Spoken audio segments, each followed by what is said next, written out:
Please, just buy my Harley." She whispered it like a confession, like something she'd been holding inside for so long, it had started bleeding. She was 20 years old, standing alone beside a motorcycle that meant more than any words could say. And the four bikers who stopped strangers with leather vests and hard road miles behind their eyes stared at her like she'd just said something that broke the world open. They didn't understand yet, but they were about to. If this story moves you, please subscribe to this channel, hit the bell, and drop a comment telling me what city you're watching from.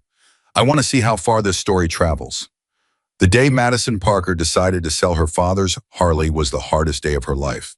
Not because she wanted to, not because she was ready, but because her brother was running out of time and she had already run out of everything else. She'd been standing at that gas station for nearly 2 hours before the bikers pulled in. The Arizona sun was pressing down like something personal, like the heat itself had a grudge. Her boots were scuffed and her jeans were faded and her gray t-shirt had a small tear near the left shoulder. She hadn't bothered to fix because fixing small things had stopped feeling worth it. Somewhere around month 3 of fighting battles nobody else could see. The handwritten sign was taped to the handlebars. 2 words, "For sale." She'd written it 3 times before she got the letter steady. The first 2 copies were ruined, not by ink smears, by something else. Something she'd wiped off with the back of her wrist and pretended hadn't happened. The Harley was a 1987 Sportster.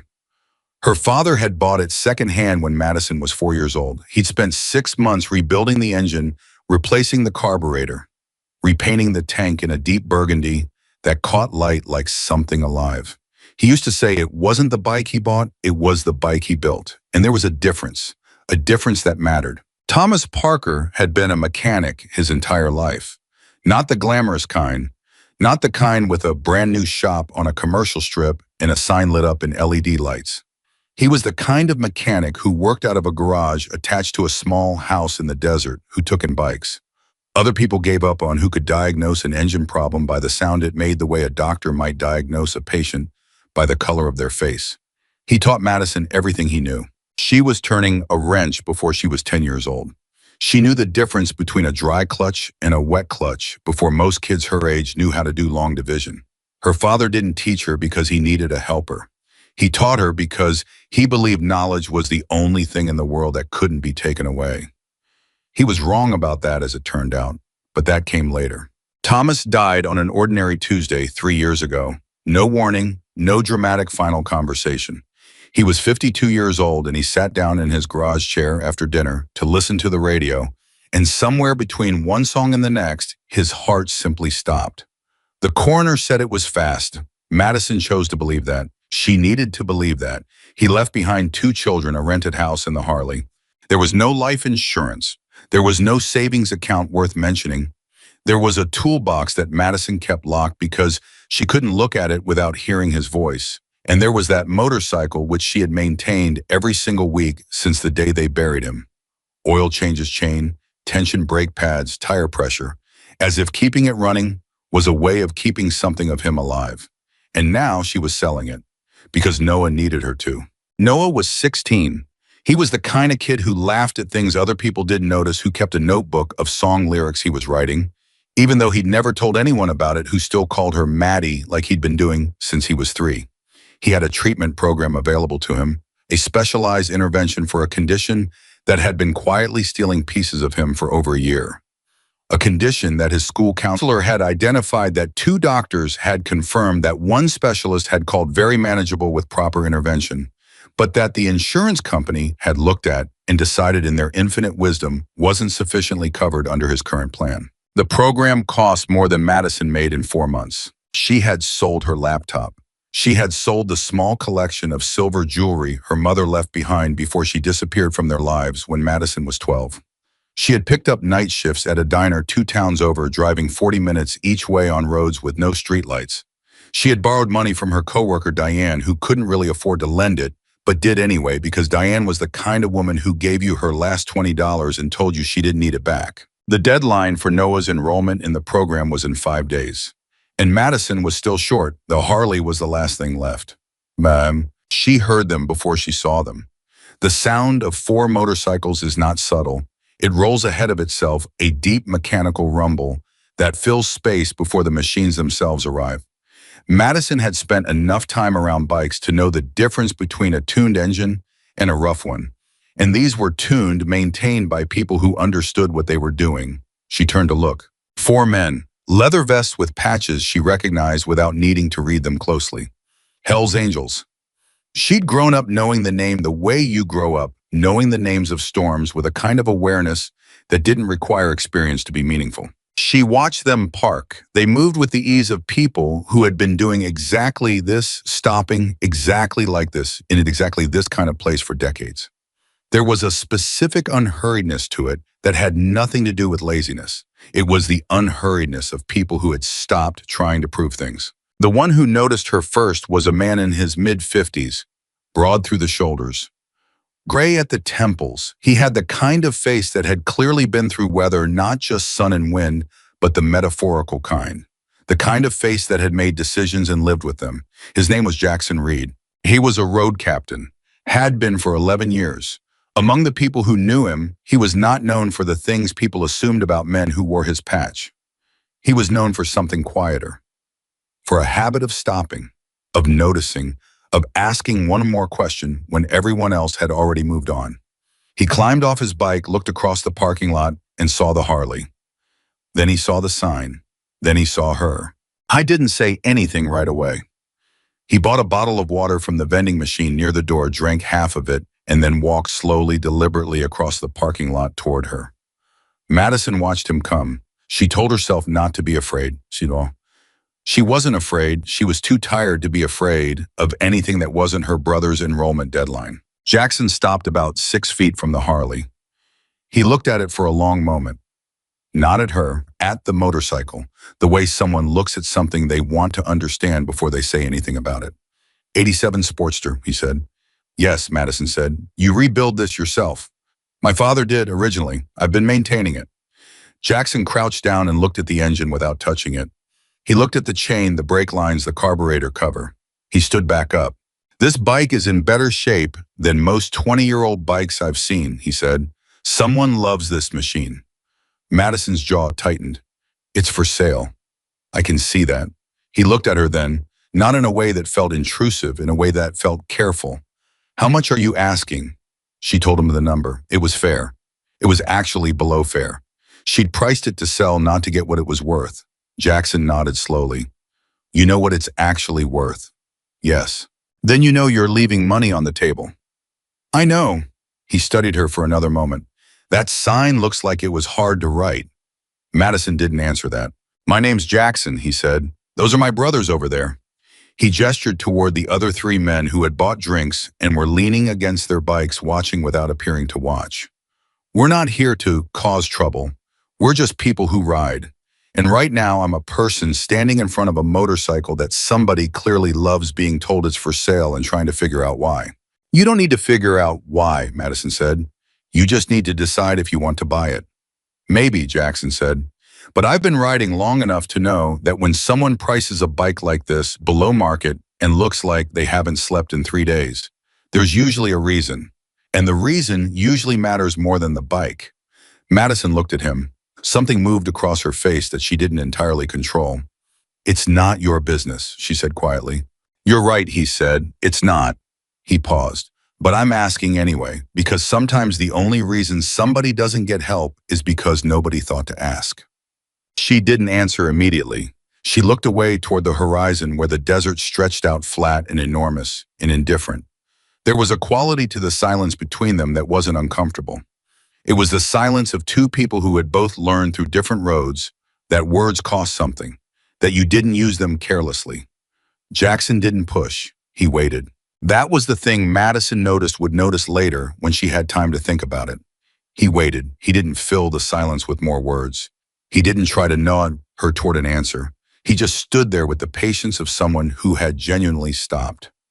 One of the other men walked over. He was younger than Jackson, maybe mid-40s, with dark hair going silver at the edges, and hands that looked like they'd spent a lot of time working with them. Everything okay, he said, not to Madison, to Jackson. Getting there, Jackson said. The man glanced at the Harley, then at Madison, then back at the Harley. Something shifted in his expression. That's a '87 Sportster. She knows, Jackson said. My first bike was a Sportster, the man said. He said it like he was talking to himself or to the bike. Piece of junk when I got it. Took me 2 years to get it running right. He looked at Madison. This one's running right. Yes, Madison said. How long you had it? 3 years. Before that, she hesitated. My father. The man nodded. He understood something in that answer that didn't require explanation. Bikes passed down from fathers have a different weight than bikes that are simply bought and sold. Everyone in a certain world knows this without being told. I'm Dex, he said. Madison. You in some kind of trouble, Madison. He asked it the way you might ask someone if they wanted a glass of water. Direct, without performance. And something about the directness of it, the complete absence of pity in the way he asked cracked something open in her that she hadn't planned to let crack open in front of strangers at a gas station in the Arizona desert. My brother needs a medical treatment, she said. I'm trying to get the money. The words came out flat and small and exhausted, like she'd been saying them for months inside her own head and had finally said them out loud, and they sounded exactly as terrible as she'd always known they would. Jackson and Dex looked at each other. It wasn't a long look. It wasn't a dramatic look. It was the kind of look that passes between people who have known each other long enough that certain conversations can happen without words. How old is your brother? Jackson asked. 16. What kind of treatment? A program, a specialist. She stopped, pressed her lips together. It's the kind of thing that should be covered and isn't. And the deadline is in 5 days, and I'm short. And she touched the handlebar of the Harley just briefly, just with 2 fingers. The way you might touch something you're saying goodbye to. This is the last thing I have. Nobody said anything for a moment. Then a third man walked over. Older than the others. A face like a weather-beaten map. He introduced himself as Ruiz. He didn't say much. He looked at the Harley and he looked at Madison, and he said very quietly, "How short are you?" Madison told him. The 3 men absorbed the number. Have you got a job? Jackson asked. Something changed in her expression. It went flat in a way that was different from the flatness of exhaustion. It was the flatness of a wound that had been touched. I had one, she said. What happened? She said nothing. Madison. Jackson's voice was even unhurried. What happened to your job? And there it was, the moment she had been avoiding, the weight she had been carrying underneath the weight of Noah's treatment and the Harley's price tag and the 5-day deadline. The thing beneath the thing. I got fired, she said, 3 months ago. Why? Her chin lifted almost involuntarily. The gesture of someone who has been humiliated and has decided that they will not be humiliated in how they carry it. Because I told the truth, she said. Jackson waited. I worked at a motorcycle shop, she said. Victor Hale's place. Hale's Custom Cycles. I was there for 2 years. I was good at my job. I kept my head down. I did the work. I didn't cause trouble. She paused. And then I found out what was really happening with the shop's finances, with the way customers were being billed, with the way workers were being paid. What was happening? Dex asked. Fraud, as she said, simply, without drama. He was double billing customers for parts, filing false warranty claims, and the employees, the people who actually built things and fixed things and kept that place running, they were being shorted. Hours that disappeared on paper. Deductions that had no explanation. Wages that were supposed to be deposited and weren't. She exhaled. I reported it. I went to the labor board. I put my name on a complaint because I was told that was how you did it right. That was how you made it official. That was how you made sure it mattered. She stopped. And then, Jackson said, and then Victor found out. And I was fired within a week. Hostile work environment, he said. Performance issues, he said. He had paperwork. He always had paperwork. She laughed a short, humorless sound. He's very good at paperwork. The 4 men were very still.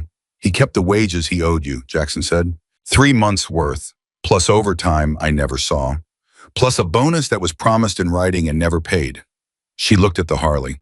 That money, that's almost exactly what I need for Noah.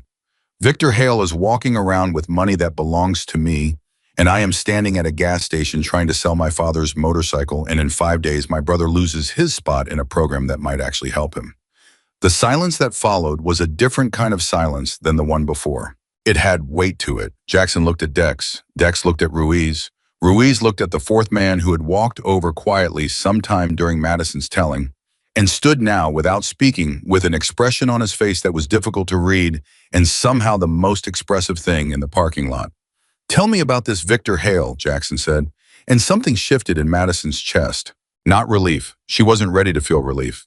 Relief required a certain amount of faith that things might actually change. And faith was something she had spent down over the past 3 months, along with most of everything else. But something that felt like for the first time in a very long time, the possibility that she was not entirely alone in this. She told them about Victor Hale. She told them everything. She told them about the shop, about the way it looked legitimate from the outside, about Victor's easy smile and the way he talked to customers like they were friends and talked to employees like they were furniture. She told them about Daniel Brooks, the senior mechanic who had been there 12 years and kept records. Nobody asked him to keep just because he had a feeling someday the records would matter. She told them about Laura Bennett, the former accountant who had left 8 months before Madison arrived, and who Madison had later discovered taken copies of certain documents with her for the same reason Daniel kept his records of feeling. The kind of feeling honest people get when they're around dishonest systems long enough. She told them about the morning she found the discrepancy in the payroll files, how she double-checked it, thinking she'd made a mistake, how she triple-checked it and realized the mistake was not hers, how she sat in her car for 20 minutes in the parking lot before she went back inside and kept working because she needed to be sure before she said anything, how she spent 2 weeks being sure. She told them how she'd called the labor board from her car at 7 in the morning so no one at the shop would hear, how the investigator had told her the process would take time, how she'd gone back to work every day for 3 weeks smiling, doing her job, being professional, because she'd done nothing wrong and she believed that had to count for something. She told them how she found out about Victor, knowing not from Victor, but from a coworker who pulled her aside in the break room and said, "He knows it was you. You need to watch yourself." She told them how she watched herself for 6 more days before the HR meeting, how she'd sat across from Victor and a woman from HR whose name she never learned and listened to 3 months of fabricated complaints about her attitude, her reliability, her team communication, her adherence to protocol, how she'd asked to see documentation for each complaint, how each one appeared too neat, too complete paperwork that had clearly been prepared before the meeting, how she had walked out of that building and sat in her car and called Noah, and when he answered, she said everything was fine, she just wanted to hear his voice. When she finished, the parking lot was very quiet. Somewhere beyond the gas station, a truck passed on the main road, and its engine faded into the distance and the quiet came back. Jackson was the one who spoke. "You filed the labor board complaint," he said. "You put your name on it." "Yes." "Do you have copies?" "Yes." "Of everything, the payroll discrepancies, the billing records, everything you found?" "I made copies before I reported anything. I kept them at home." Jackson nodded. Something in his face had resolved like a calculation completing itself. "Madison," he said, "I want to ask you something and I need you to answer me honestly." She looked at him.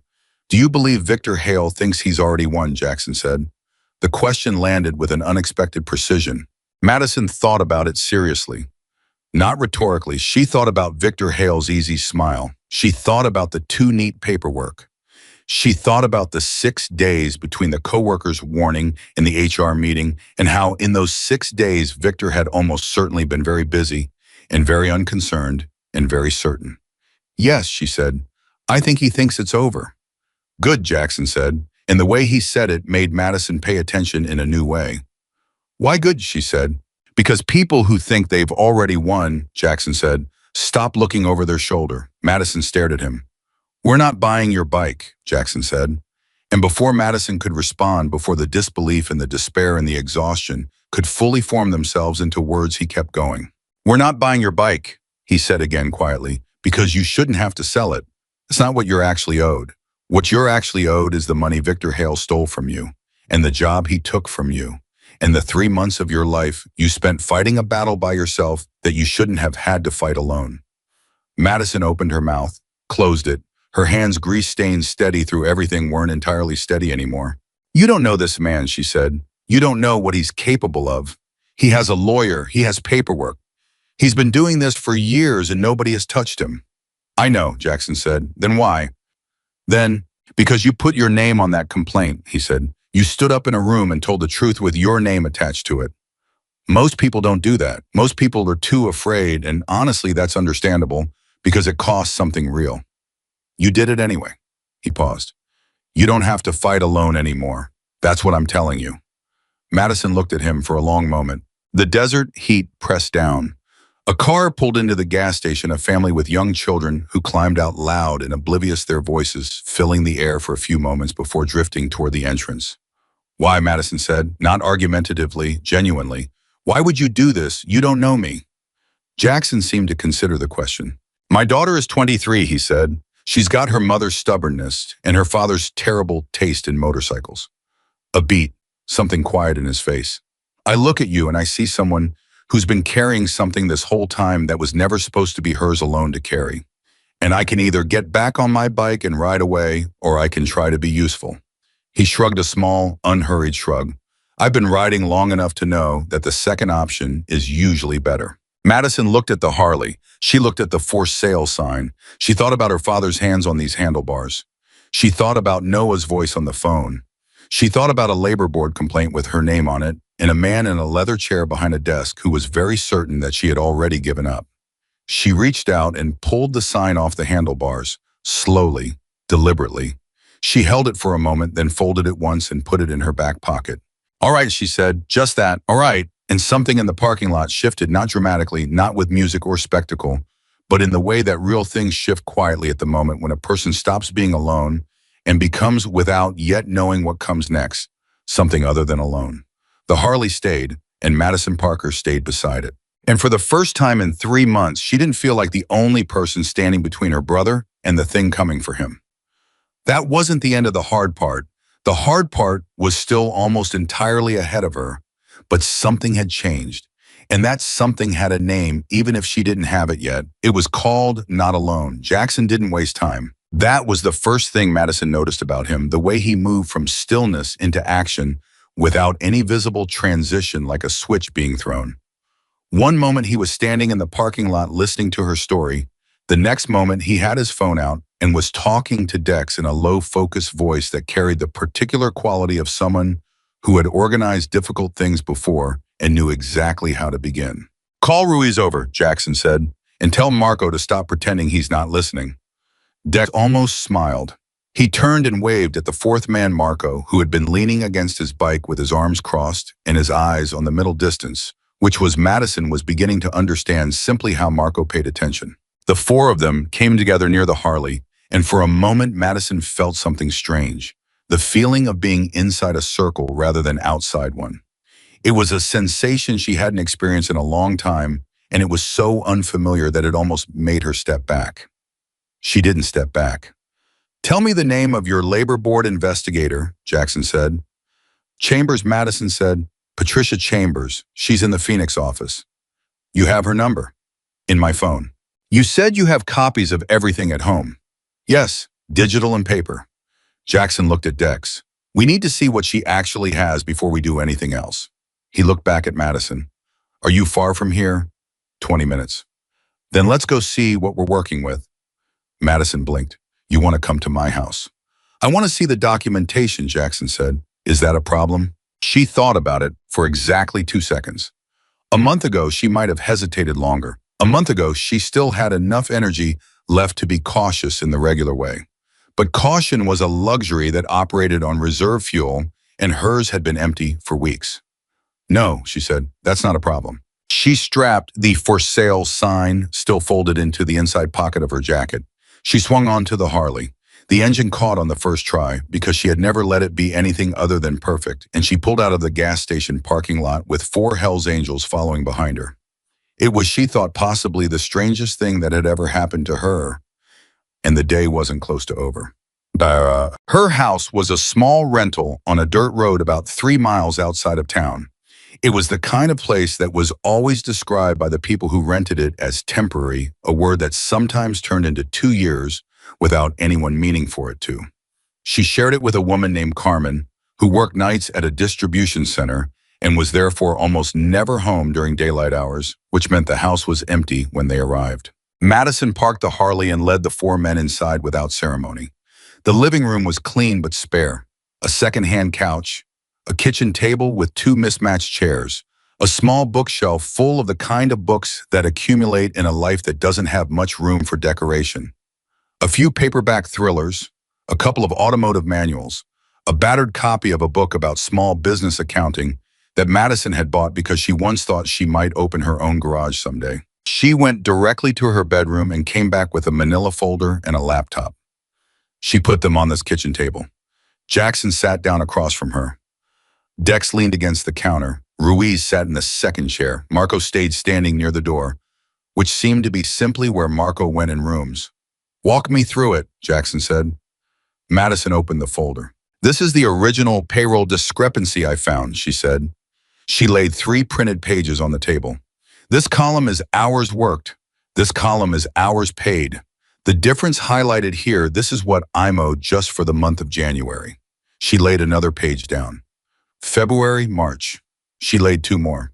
"These are the deductions." Victor classified them as equipment maintenance fees. No employee was ever informed of those fees. "They're not in any contract I signed." Jackson studied the pages. He was quiet for a long moment.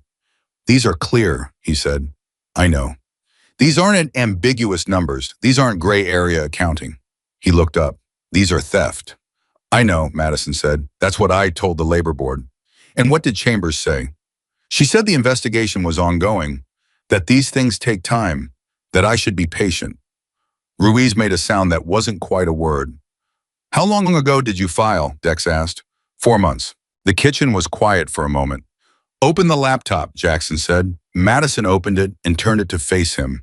He looked at the folder of digital files she had organized with a precision that might have surprised someone who didn't know her, but which Jackson seemed to absorb without comment.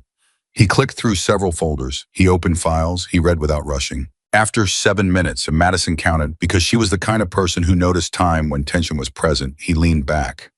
"You said there are 2 other people," he said. "Daniel Brooks and Laura Bennett." "Yes." "You're in contact with them." "I've spoken to Daniel a few times. He knows what I did. He was actually the one who told me I wasn't imagining the discrepancies. He said he'd been seeing the same patterns for years. He kept records." She paused. "Laura Bennett I tracked down about 6 weeks ago. She left the company before I arrived, but she took copies of the general ledger from her last year as accountant. She was nervous. She didn't want to get involved." "But she talked to you," Jackson said. "She talked to me for 40 minutes on the phone. She said she had been watching, waiting to see if anyone else would come forward." Madison's voice flattened slightly. "She said she did not want to be alone in it." The phrase landed in the room like something physical. Jackson looked at her steadily. "She still has the ledger copies." "She said so." "And Daniel's records, you've seen them. He read me some figures over the phone. He said he has everything in a binder. Said he's kept it in his car for 6 months because he was afraid to leave it at the shop." Her jaw set. "He's still working there. He can't afford to leave. He has 2 kids and a wife and a treatment program of her own." Marco spoke for the first time in a while. His voice was lower than the others, and it had the particular quality of someone who chose words the way you'd choose tools, selecting exactly the right one before picking it up. "Victor Hale knows Daniel has those records." "No," Madison said. "I don't think so. Daniel is very careful. He's the kind of man who looks like he's not paying attention when he's paying complete attention." Marco nodded once. "What about the billing fraud?" Dex said. "The double billing on customers." Madison pulled another set of papers from the folder. "These are work orders. These are the corresponding invoices. You can see here, same part billed twice on the same job under 2 different line items." Victor had a system. He ran 2 sets of work orders for larger jobs. The customer got 1 set. The internal records showed another. If a customer ever questioned anything, there was always a version of the paperwork that looked clean. Dex picked up one of the pages and looked at it, put it back down, looked at Madison. "He's been doing this for years," he said. It wasn't a question. "At least 6, Madison said. "That's how far back Laura's records go." 6. The number settled over the room. "Madison," Jackson said, "I want to ask you something." He folded his hands on the table.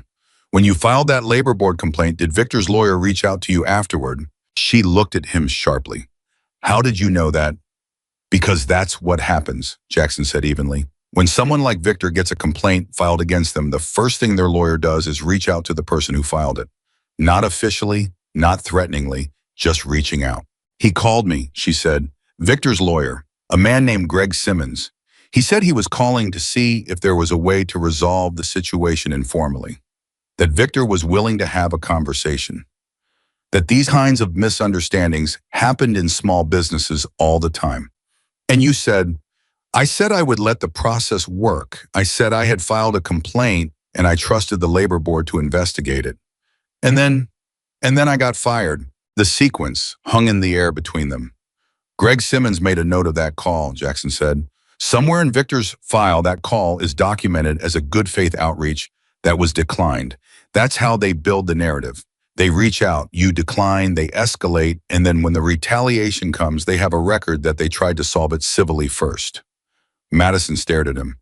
How do you know all of this? She said. Jackson was quiet for a moment, then, because I spent 8 years watching people do exactly this to people who couldn't fight back. And I watched those people give up one by one because the system is built to outlast the individual, to exhaust them, to make the process so long and so uncertain and so expensive that eventually the person with less to lose, which is always the person with the least money, just stops. He looked at her directly.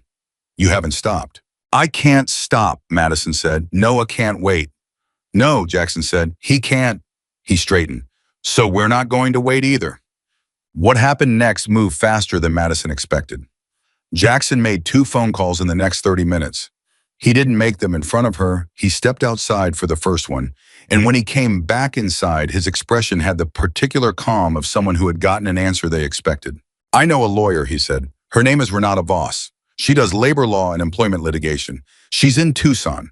She's not cheap, but she takes cases on contingency when the documentation is solid. Contingency, Madison said, means she only gets paid if you win. Madison looked at the folder on the table. Is this documentation solid? Jackson looked at her. You know it is. The second call was to someone he referred to only as a friend who knows how labor board complaints work from the inside. Madison didn't ask. The call lasted 11 minutes. When Jackson came back the second time, something had shifted in his posture. A small, almost invisible shift, the kind that meant something had been confirmed. Your complaint is still open, he said. It hasn't been closed. What's happened is it's been sitting in a secondary queue, which is what happens when a company under investigation has legal representation that knows how to create procedural delays. Victor's lawyer has been filing responses that are technically compliant, but substantively vague. And each response resets a clock, and each clock reset buys him more time. Madison's hands were very still on the table. How long could that go on? In theory, a year, 18 months. She didn't say anything. But here's what changes that, Jackson said. New complainants, corroborating documentation from independent sources, and a lawyer on your side who knows how to file motions that take the timeline out of Victor Hale's hands. Madison looked at this folder. She thought of Daniel Brooks keeping his binder in the back of his car for 6 months. She thought of Laura Bennett 40 minutes on the phone saying I didn't want to be alone in it. I need to call Daniel, she said. Yes, Jackson said. She reached for her phone, stopped, looked at Jackson. He's still working for Victor. If Victor finds out Daniel has those records, we move fast, Jackson said. We get what Daniel has before Victor knows we're moving. Then Daniel's not an employee with a secret. He's a witness with documentation. Those are different things legally. Very different. Madison dialed. Daniel answered on the second ring. Madison, what's going on? Your number came up and Daniel, she kept her voice level. I need you to listen to me very carefully. I have people with me who are trying to help. Real help. Legal help. But I need to know, do you still have the records, the binder? A pause. Yes, I've got it. In your car. In my car, locked in the trunk. Can you leave work right now? I'm on shift until 4. Daniel, she pressed, can you leave? Another pause. Longer. Madison, if I walk off a shift, I know what it costs you, she said. I know, but I need you to hear me. What we have, what you have, it's enough. It's enough for a real lawyer to take this seriously. But the window is tight, please. Silence on the line for 3 full seconds. Then give me 20 minutes. I'll tell them my wife had an emergency. It won't be a lie, she kind of always does. Madison almost laughed. Almost. Thank you, Daniel.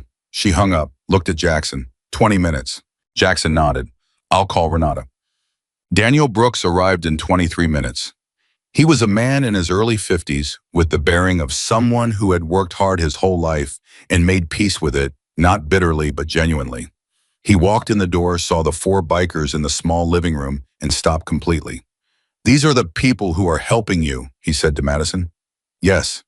Daniel looked at Jackson, looked at Dex, looked at Ruiz and Marco. All right, he said finally. It came out the same way Madison's had in the parking lot. Simple. Loaded. He was carrying a dark green binder. He set it on the kitchen table. Jackson opened it. The room was quiet while he read. The binder was organized in a way that told you everything you needed to know about Daniel Brooks without him saying a word. Each month had a tab. Within each month, the records were arranged by week. Every discrepancy was highlighted in yellow. In the margins, in small, careful handwriting, Daniel had written notes, dates, observations, context. 6 years of pattern keeping by a man who had been watching something wrong happen and had refused to simply look away. Daniel, Jackson said without looking up from the binder, "You did this yourself?" "Yes." "Nobody asked you to?" "No." "You kept this in your car?" "Yes." "For 6 months?" 6 months and 4 days. Jackson looked up. The two men looked at each other. "Why, Jackson said. Daniel thought about it for a moment. A real moment, not a performing moment, not a hesitation, but the pause of a man giving an honest question, an honest answer. "Because my father used to say that there's only two kinds of people in the world when something wrong is happening," Daniel said. "People who see it and walk by, and people who see it and stop." He shrugged, a small motion with large weight behind it. "I've walked by too many things in my life. I'm too old to keep doing that." Nobody spoke for a moment. Madison looked at Daniel Brooks and felt something expand in her chest, something that was partly gratitude and partly recognition. The feeling of seeing in another person something that you had been afraid was only in you. Then her phone rang. She looked at the screen, a number she didn't recognize, area code she didn't immediately place. She answered. "Hello, is this Madison Parker?" A woman's voice, precise, unhurried. "Yes." "My name is Renata Voss. Jackson Reed told me I needed to call you immediately. He said it wasn't a situation for an appointment." A brief pause. "That was right. I've been practicing employment law for 19 years. Tell me everything." Madison told her everything. Renata Voss asked 12 questions during the telling. Each question was surgical, aimed at exactly the point where the story needed to be clarified, where the legal framework needed to be established, where the facts needed to be separated from the feelings. Madison answered each one. She was very good at separating facts from feelings. She'd had to be. When Madison finished, there was a brief silence. "You have physical and digital copies of the payroll records," Renata said. "Yes." "The work orders showing duplicate billing?" "Yes." "The independent corroboration from the former accountant?" "Laura Bennett, yes, she has the general ledger copies." "And you have a current employee with 6 years of independent observational records?" Madison looked at Daniel. "Yes, he's here right now." "What's his employment status?" "Still employed. He left shift early today." "He'll need to document that he left for personal reasons not related to this in case Victor tries to claim." Renata stopped herself. "Actually, don't worry about that right now. I'll handle it." Another pause. "Miss Parker, I want to be honest with you. Cases like this usually take time.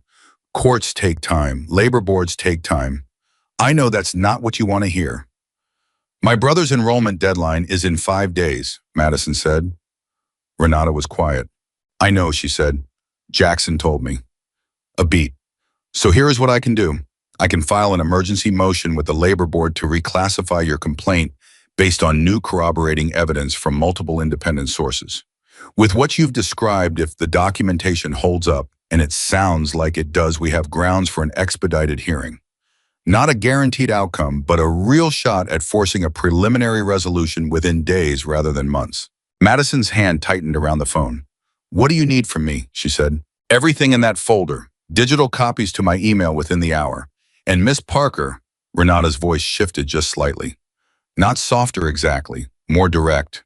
The voice of someone who had chosen to say the real thing rather than the professional thing. I want you to know that Jackson Reed has done me more than a few kindnesses over the years. And when he calls me and tells me someone needs help, I take that seriously. This is not charity. I believe this case has merit. I believe you can win. I'm taking it because I think it's right, not because of Jackson. She paused. But the fact that he called matters. It means someone was paying attention. Madison found she couldn't say anything for a moment. Okay, she finally managed. Okay. She hung up. The kitchen felt different. Something in the air had changed the quality of the tension, its texture. It was still there, still completely present, but it had moved from the formless grinding tension of someone carrying something alone to something more specific, more targeted, the kind of tension that meant something was actually happening. She's taking the case, Madison said. Jackson nodded, like he'd expected it, like he'd known. And for the first time, Madison felt something that she recognized distantly and with caution as something like anger. Not at Jackson, not at anything in the room. At the fact that these four men stopping this phone call, this binder full of handwritten notes, this lawyer who asked surgical questions had been possible, had always been possible. And yet she had been sitting in that gas station for 2 hours convincing herself she was alone. She pushed the anger back. Anger was fuel. She needed to be careful how she burned it. There's one more person, she said. Jackson looked at her. Laura Bennett, Madison said. I told you she was nervous. She didn't want to get involved. She paused. But she's been waiting. She told me she was waiting. And she has 6 years of general ledger records that make everything else we have look like supporting evidence. She looked at Jackson. But I can't call her. She doesn't know you. She doesn't know any of this. She agreed to talk to me because I was another employee, another person he hurt.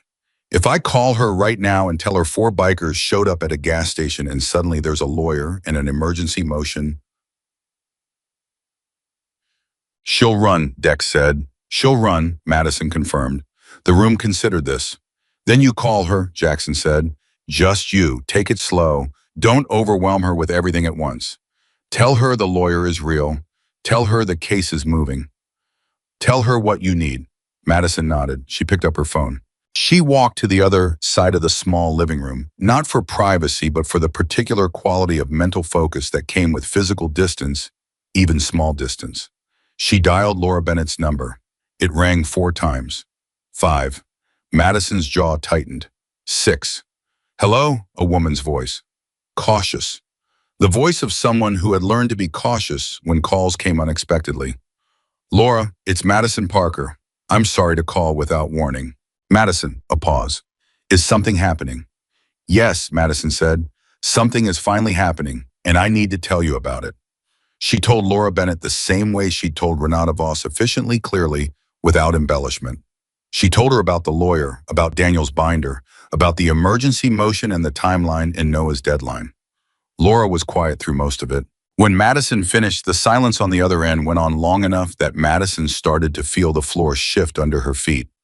Laura, she said carefully, are you still there? I'm here. A pause. I've been waiting for someone to call me and say these words for 8 months. Another pause longer. I thought maybe nobody ever would. Madison closed her eyes briefly, opened them. The records you have, can you get them to a lawyer in Tucson today? I have everything scanned, Laura said.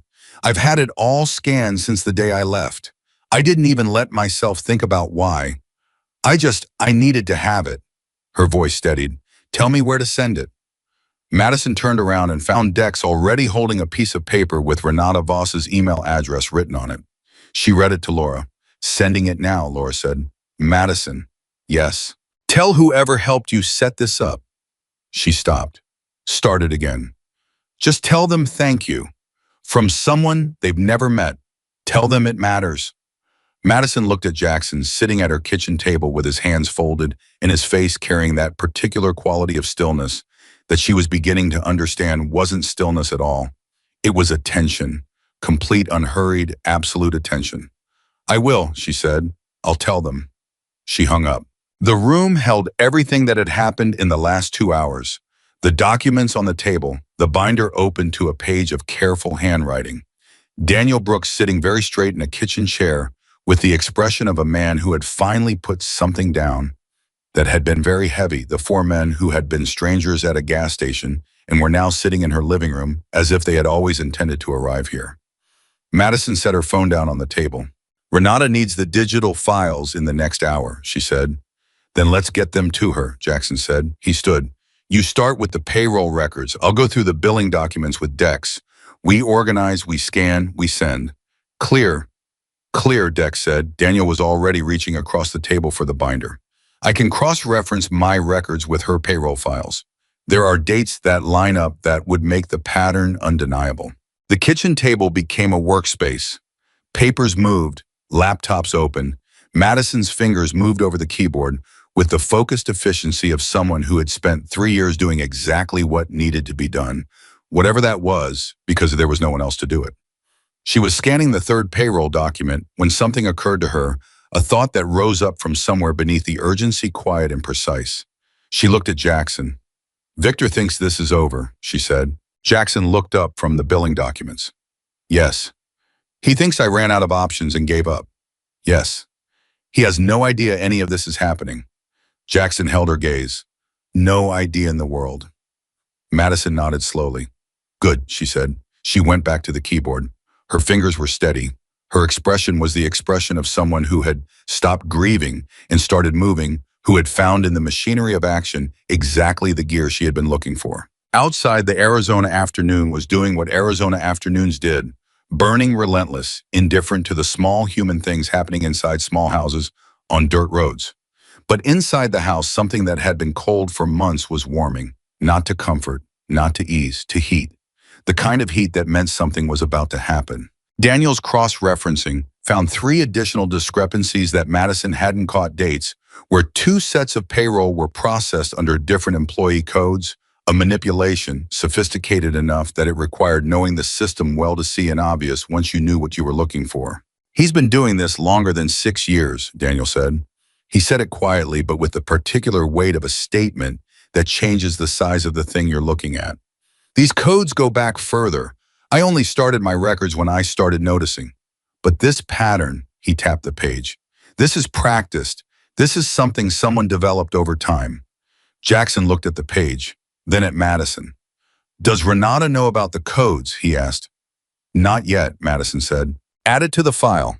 She added it. 48 minutes after Renata Voss had called, Madison sent the complete digital file to Renata's email address.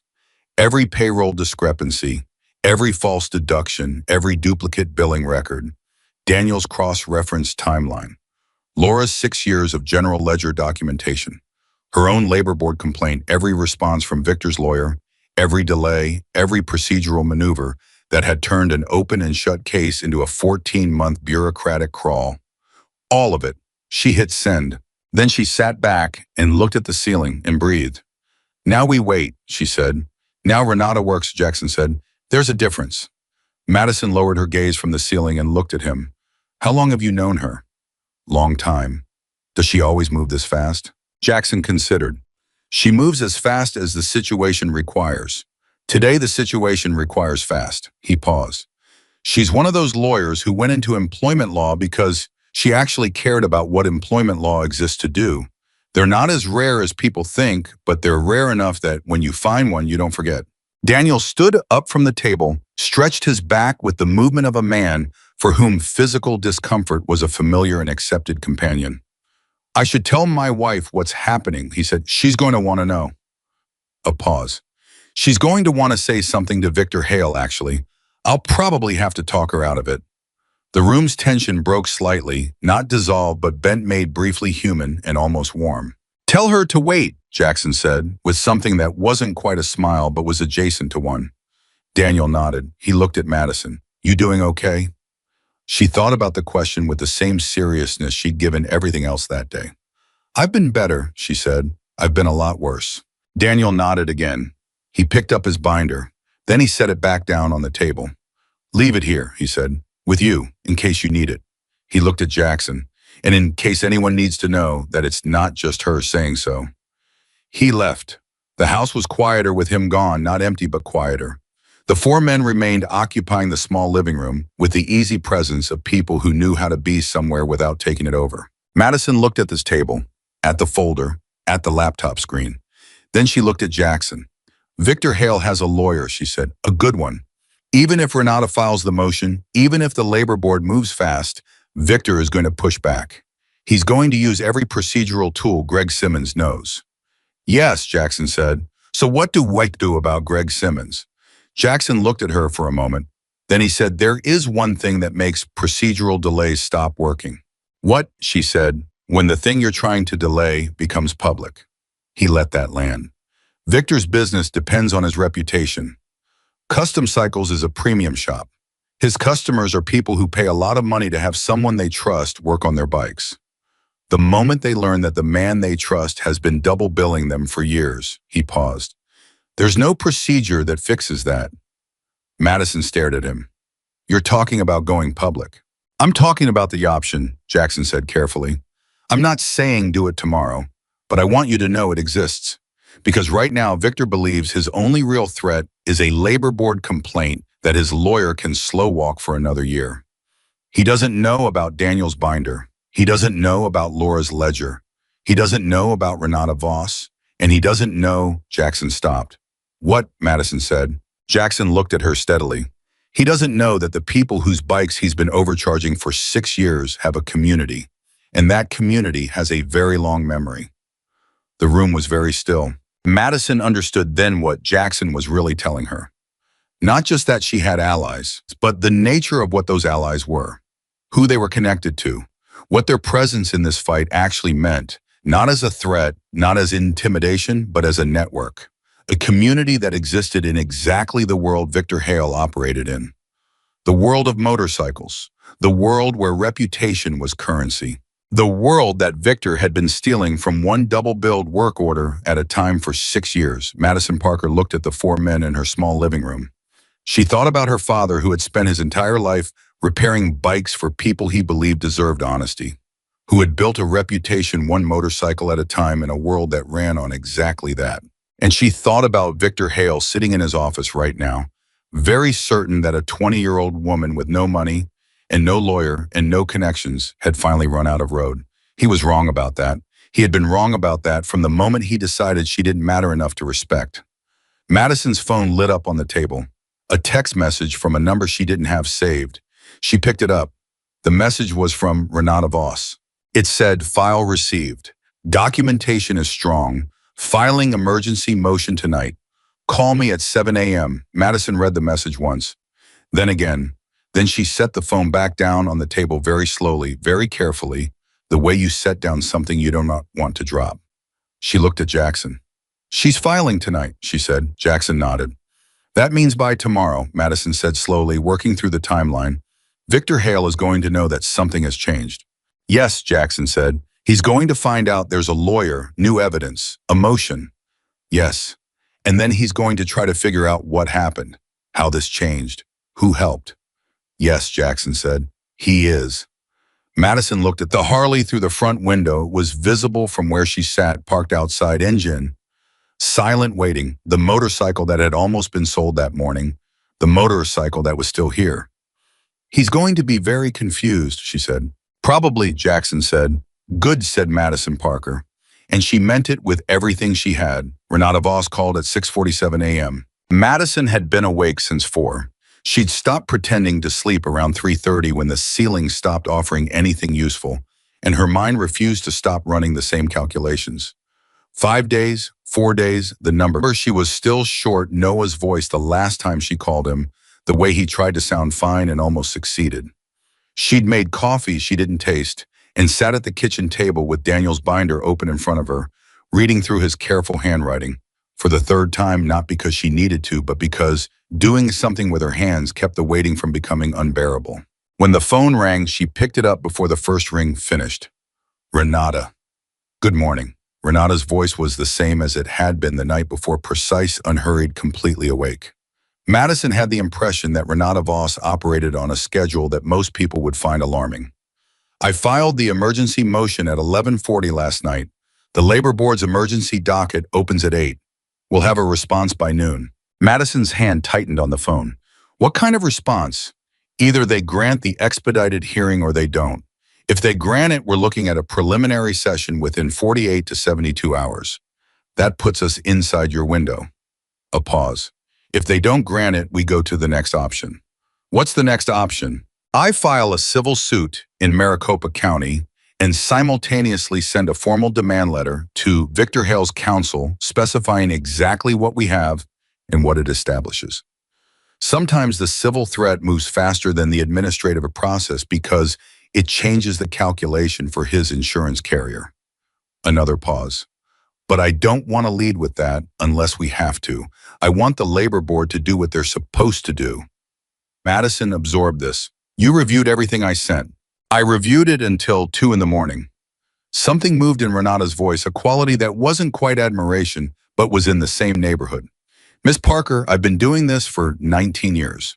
What you compiled, those payroll records, the cross-references, Daniel Brooks provided the billing duplications. Laura Bennett's ledger, that is not the documentation of someone who panicked and made accusations. That is the work of someone who understood what they were looking at and documented it methodically before they did anything else. A beat. How did you know to do that? Madison thought about it. My father taught me that you never start a job until you have all the parts in front of you and you know what each one does. Renata was quiet for a moment. Smart man. Yes, Madison said, he was. Call me the moment you hear from Noah's program coordinator about the deadline. If there's any flexibility in that window, even 24 hours, I want to know. Renata's voice shifted into the mode of someone ending a call efficiently. And Madison, eat something this morning. You need to be sharp today. The call ended. Madison set the phone down and looked at the coffee she hadn't tasted. She drank it. Jackson arrived at 8:15. Not alone. Dex was with him, and a man Madison hadn't met yet, introduced simply as Torres, compact and quiet, with the kind of stillness that suggested someone who had spent considerable time in situations where stillness was a professional advantage. Who's Torres? Madison asked Jackson quietly while Dex was in the kitchen refilling a coffee cup. Someone who knows how to find things, Jackson said. What kinds of things? The kinds of things people try not to have found. He said it without drama, as a simple statement of function. Victor Hale has been in business for 18 years. A business that runs on fraud for that long has history. Torres is going to look at that history. Madison looked at Torres. Torres was looking at the binder on the table with the expression of someone reading a map. Does he need anything from me? He needs the name of every employee you remember from your time at Hale's Custom Cycles. Anyone who left in the last 5 years, anyone who seemed unhappy when they left, anyone who might have a story they haven't told yet. Jackson looked at her. Can you do that? I can give him 12 names right now, Madison said. Then give them to him. She sat down across from Torres and gave him 12 names. He wrote each one in a small notebook with a mechanical pencil, asked 2 or 3 precise questions about each person, how long they worked there, why they left as far as she knew, whether they seemed afraid or just tired or something else. And when she finished, he closed the notebook, thanked her in a voice like quiet gravel, and stepped outside with his phone. Dex came back from the kitchen. Renata call yet? At 6:47, Madison said. And we're waiting on the labor board's response by noon. She looked at the clock on the wall. It was 8:22. 3 hours and 38 minutes. Then we use the time, Jackson said. He sat down. Tell me about Victor Hale, not the fraud, the man. Who is he? How does he operate? What does he care about? Madison looked at him. Why does that matter right now? Because the documentation is Renata's job. Understanding the man is our job. Jackson leaned forward slightly. Victor Hale has a lawyer and a system and 3 years of practice at making complaints disappear. Renata is very good, but she's working a process. We need to understand what Victor does when a process stops going his way. What does he protect? What does he react to? What does he fear? Madison considered the question seriously. His reputation, she said. Not personally, he doesn't care what people think of him as a person. He cares what people think of the shop. Hale's Custom Cycles is his identity. He's been building that brand for 18 years. He has photos on the wall of himself with customers, old customers, long-term customers, guys who've been bringing their bikes there for a decade. He talks about loyalty constantly. It's in the shop motto. Loyalty, quality, trust. It's on the sign. On the sign, Dex said with a tone that made the irony visible without belaboring it. He gives discounts to veterans. He sponsors a local toy drive every Christmas. He shows up to charity rides. Madison's jaw tightened. He is very, very good at looking like the kind of man that nobody would believe did what he did. That's not an accident, Jackson said. No, it's a strategy. She'd thought about this often in the months since she'd been fired, trying to understand how someone could be so deliberate about the gap between their public face and their private operation. The reputation is the cover. The better his reputation, the less anyone questions the business. And the less anyone questions the business, the longer the fraud runs. Jackson nodded slowly. And his customers, the ones he's been double billing for years, they don't know. They have no idea, she paused. Some of them have been bringing bikes there for 10 years. They trust him completely. They'd argue with you if you told them. They won't argue when they see the work orders, Dex said. Some of them will, Jackson said quietly. People defend the thing they trusted even after the trust is broken. It takes time for that to shift. He looked at Madison. But here's what I know about men like Victor Hale. The thing they fear most is not the legal process. The legal process they can manage. They have lawyers for that. The thing they fear most is the moment the story gets out of their control.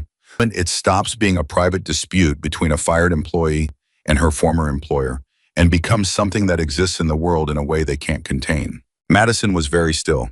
You're circling back to what you said yesterday. Going public. I'm saying it's an option we need to have ready, Jackson said. Not a threat, not a weapon, an option. Because if the labor board delays, if Greg Simmons files another procedural response, if the process grinds the way it's been grinding for 4 months, we need to know what we do next. He paused. Do you understand, Shaw? I understand, she said. Her phone buzzed on the table. A text from Noah. Hey, how are you? I'm okay. Just checking in. She stared at it for a moment. 4 days. His enrollment deadline was 4 days away, and he was texting to check on her. Asking how she was. That was Noah, 16 years old, and already more worried about other people than himself. She texted back, I'm okay. Working on things. Talk tonight. She put the phone face down. Jackson watched her do it. He didn't ask. He understood. Torres came back inside at 9:45. He sat down at the table and opened his notebook and looked at Madison with the expression of a man who had found something and was deciding how to present it. 7 of the 12 names you gave me, he said. 3 of them I can't locate quickly. 2 left the state. But 7, I found 7 in the last hour. And 4 of those 7 reached out to me voluntarily when I made contact before I'd even explained what I was looking for. The room paid attention in the particular way rooms pay attention when something important is about to be said. What did they say? Madison asked. The same thing you said, Torres told her. Different versions, different time frames, but the same thing. He looked at his notebook. A man named Greg Tully, working there for 3 years, left 18 months ago, said he was shorted on overtime for his last 6 months and didn't fight it because he needed a reference and was afraid Victor would blacklist him in the local mechanic community. He turned a page. A woman named Sandra Reyes, customer service 2 years. She said Victor used to instruct her specifically on how to describe certain charges to customers in ways that obscured what they were actually being billed for. She kept notes. She has them. Madison's hands went flat on the table. She has notes, Madison said. She's been keeping them since she left, Torres said. Same reason Daniel kept his binder. A feeling. The feeling that someday someone would ask. The kitchen was very quiet. 4 people, Dex said. 4 people independently kept records or documentation because they had a feeling someone would eventually ask. Because Victor Hale has been doing this to people for a long time, Jackson said. And people know when something is wrong. They don't always know what to do about it, but they know. He looked at Madison. You were not the first person to see what you saw. You were the first person willing to put your name on it. The weight of that statement settled over the room like something physical. Madison thought about the 2 copies of the for sale signs she had ruined. She thought about sitting in her car outside the labor board office for 20 minutes before she went inside. She thought about all the ways she had almost decided not to put her name on anything. Can they be reached today? She asked Torres. Greg Tully and Sandra Reyes, can they talk to Renata today? Greg's in Phoenix, Torres said. Sandra's 30 miles from here. Both said they'd talk to anyone who called them. Madison looked at Jackson. Jackson looked at the clock, 11:12. Call Renata, Jackson said. Madison picked up her phone. Renata answered on the first ring and listened without interrupting, while Madison explained what Torres had found. When Madison finished, the silence on the other end lasted exactly 4 seconds. Get me their contact information right now, Renata said. The precision in her voice had sharpened into something that would have been frightening in any other context. Both of them, and anyone else Torres finds today. I'm texting them to you now, Madison said. Good. This changes the weight of the motion considerably. Multiple corroborating witnesses with independent documentation. That is no longer a disgruntled former employee with a grudge. That is a pattern. Courts and labor boards treat patterns differently than individual complaints. A pause. Madison, I want you to understand something. What started as an emergency motion this morning is becoming something substantially larger. This is no longer just about recovering your wages. This is a case that could result in significant penalties for Victor Hale's business potential referral for criminal investigation for the billing fraud, and a judgment that would include not just your back wages, but damages. She paused again. I am not promising that. I am telling you what the shape of this is becoming. Madison's breath left her slowly. How does that help Noah's deadline? She said. It was the only question that mattered to her in that moment. It helps because the larger the case, the stronger Greg Simmons' incentive to advise Victor to settle quickly rather than litigate. A settlement can happen fast. Litigation takes months. Greg Simmons knows that. He's good at his job. When he sees what we have, and he'll see it today because I'm sending him a formal discovery notice within the hour, his calculation changes. She stopped. I believe we have an excellent chance of forcing a settlement conference within 48 hours. 48 hours, Madison said. That's inside the window. That is inside the window, Renata confirmed. Madison hung up and sat very still for a moment. Then her phone rang, a number she didn't recognize. Local area code, she answered. Is this Madison Parker? A man's voice. Smooth, practiced. The voice of someone who made calls like this regularly and had developed a particular tone for them. Professional without being warm, confident, without being aggressive. A voice calibrated to communicate control. Yes, she said. My name is Greg Simmons. I'm legal counsel for Victor Hale and Hale's Custom Cycles. I understand your attorney filed some paperwork last night. Madison's heart rate doubled in approximately 1 second.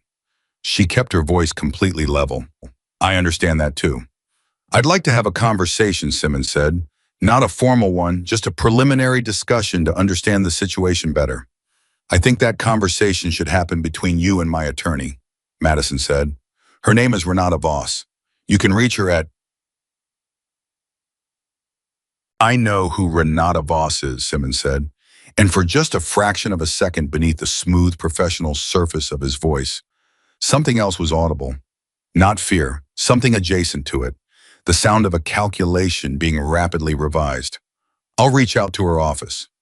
That would be best, Madison said. She hung up. Jackson was watching her. Simmons. What did he want?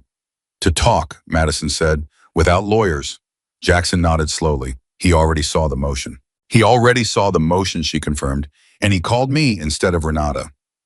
She looked at Jackson. Why would he do that? Because calling you directly is faster, Jackson said. And because he thought maybe you were still scared enough to have a conversation you shouldn't have. He paused. Were you? No, Madison said. She surprised herself slightly with how immediately the answer came. A week ago, maybe even yesterday, the answer might have taken longer. But something had changed in the architecture of her fear, somewhere between the gas station and this kitchen table. Not anymore. Good, Jackson said. Now he'll call Renata, and Renata will tell him what you have. And Victor Hale will find out that the story has changed considerably from what he thought. At 12:41 p.m., the labor board responded to the emergency motion. Renata texted Madison a single line: expedited hearing granted. Preliminary session day after tomorrow. 9 a.m. Phoenix. Madison read it 3 times. Then she called Renata. Day after tomorrow, she said when Renata picked up. That's 2 days before Noah's deadline. Yes, Renata said. And here's what I didn't put in the text because I wanted to tell you properly. Greg Simmons called me 40 minutes ago. Madison went very still. And he wanted to know the scope of our evidence. I told him truthfully that we had corroborating documentation from multiple independent sources spanning several years, and encompassing both the wage theft and the billing practices. A pause that Madison felt in her sternum. He asked if his client could have the opportunity to resolve this before the preliminary hearing. He asked if Victor could settle, Madison said. He used more lawyer language than that, but yes, that is what he asked. Renata's voice carried something now that was unmistakably satisfaction. Not gloating, but the particular satisfaction of someone who had done their job well and was watching the mechanism work the way it was supposed to.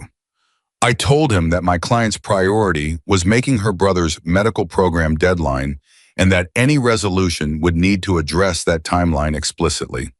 What did he say? He said he would speak with his client. The kitchen seemed to contract slightly around Madison. The walls, the table, the men watching her, all of it narrowed to the single axis of this phone call.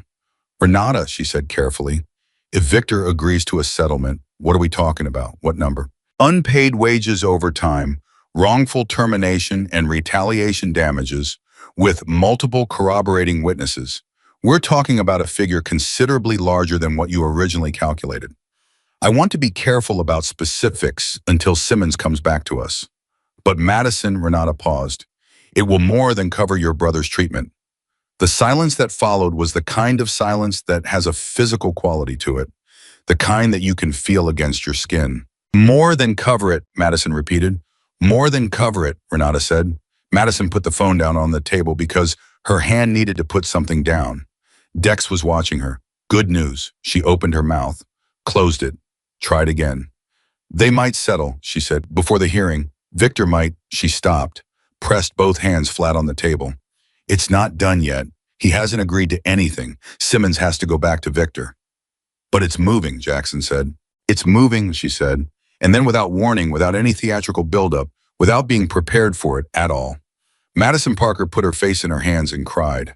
Not the quiet, controlled kind of crying she'd been doing in private for months. The other kind. The kind that had been backed up behind 3 months of not having the space for it, behind the night shifts and the sold jewelry and the borrowed money and the 2 ruined copies of a for sale sign. Nobody moved immediately. Jackson, after a moment, got up and brought her a glass of water and set it on the table without saying anything. Dex looked at the wall. Torres went to the kitchen. They gave her the particular privacy of people who understood that some things needed to happen without an audience, even when an audience was present. After maybe 90 seconds, Madison took her hands from her face. Her eyes were red. She picked up the glass of water and drank half of it. She set it down. Sorry, she said. Don't apologize, Jackson said. She almost argued with him.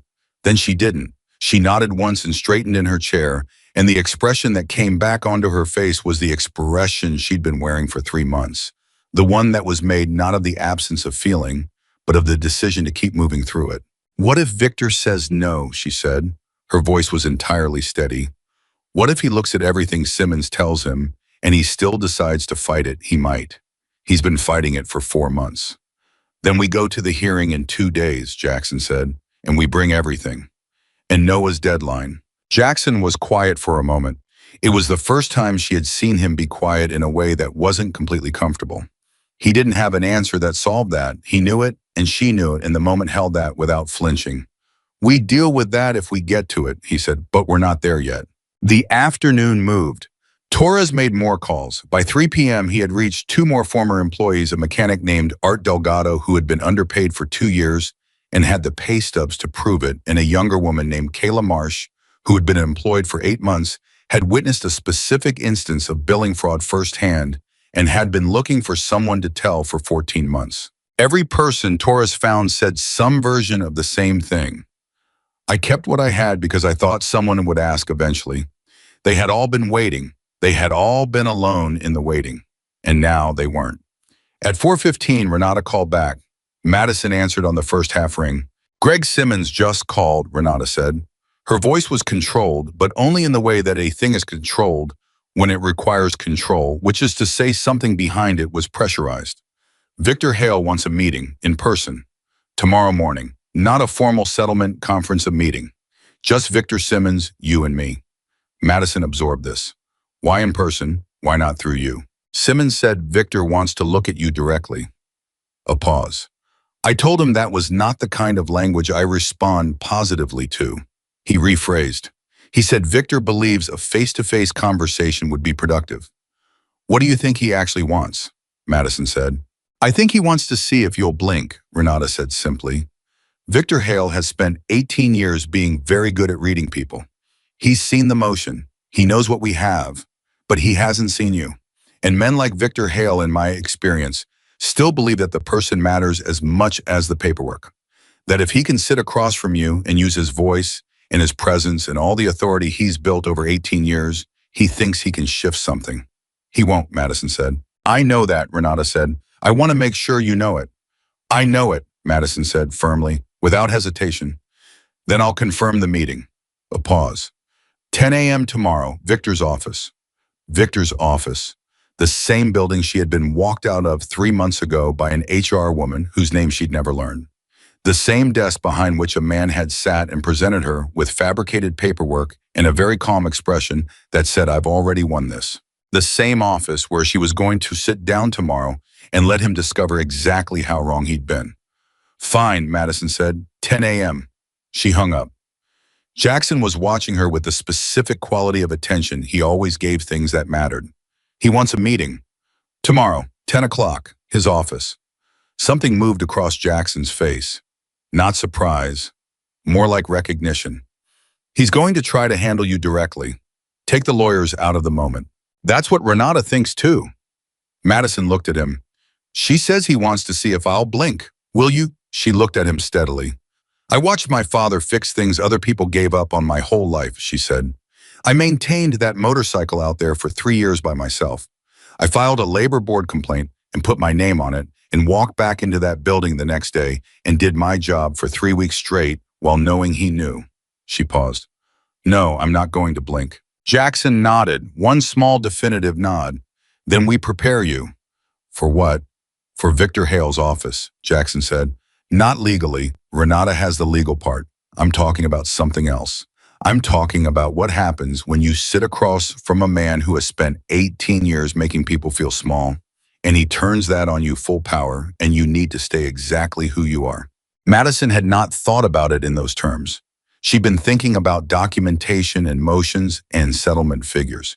She hadn't been thinking about the moment she walked into that office, and Victor Hale looked at her across his desk. She thought about it now. Tell me, she said. Jackson sat down across from her. He folded his hands on the table. And for the next 2 hours, he did something that no labor board and no lawyer and no amount of documentation could do. He helped her understand the room she was walking into.